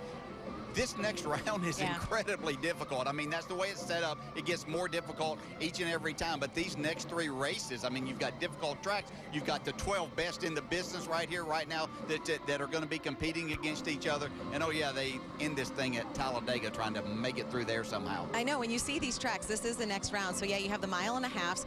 And, yeah, Talladega. The fact that Talladega is an elimination race, and we saw it last year, anything can happen. And really, any of these drivers, and we talked about this, Kyle, the start of the pre-race show, we've never seen a year with more uncertainty, probably, at least heading into an elimination race. What are we going to see in this next round?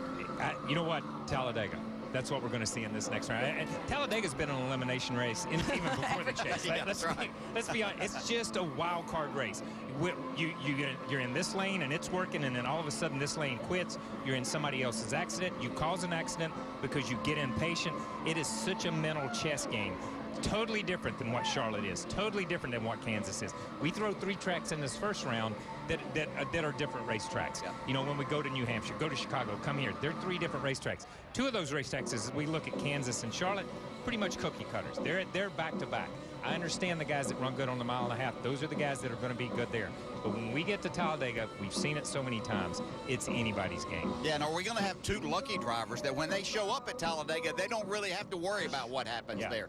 And that's by winning either at Charlotte or Kansas in these next 2 weeks. Can I address something? Because we are on the horse track. When this track opened, it was for motorsports and harness racing, so it's not even ground. 6'2", 6'2", 5'8", and I'm on the low end of things. And in giant heels. Yeah, she put on her heels. Just to try to get a height advantage. I took mine off, just so you know. Thank you. Thanks for that. Martin Truex is going to join us when we come back. The winner here in Dover. Oh, he's already here. We'll bring him over when we return.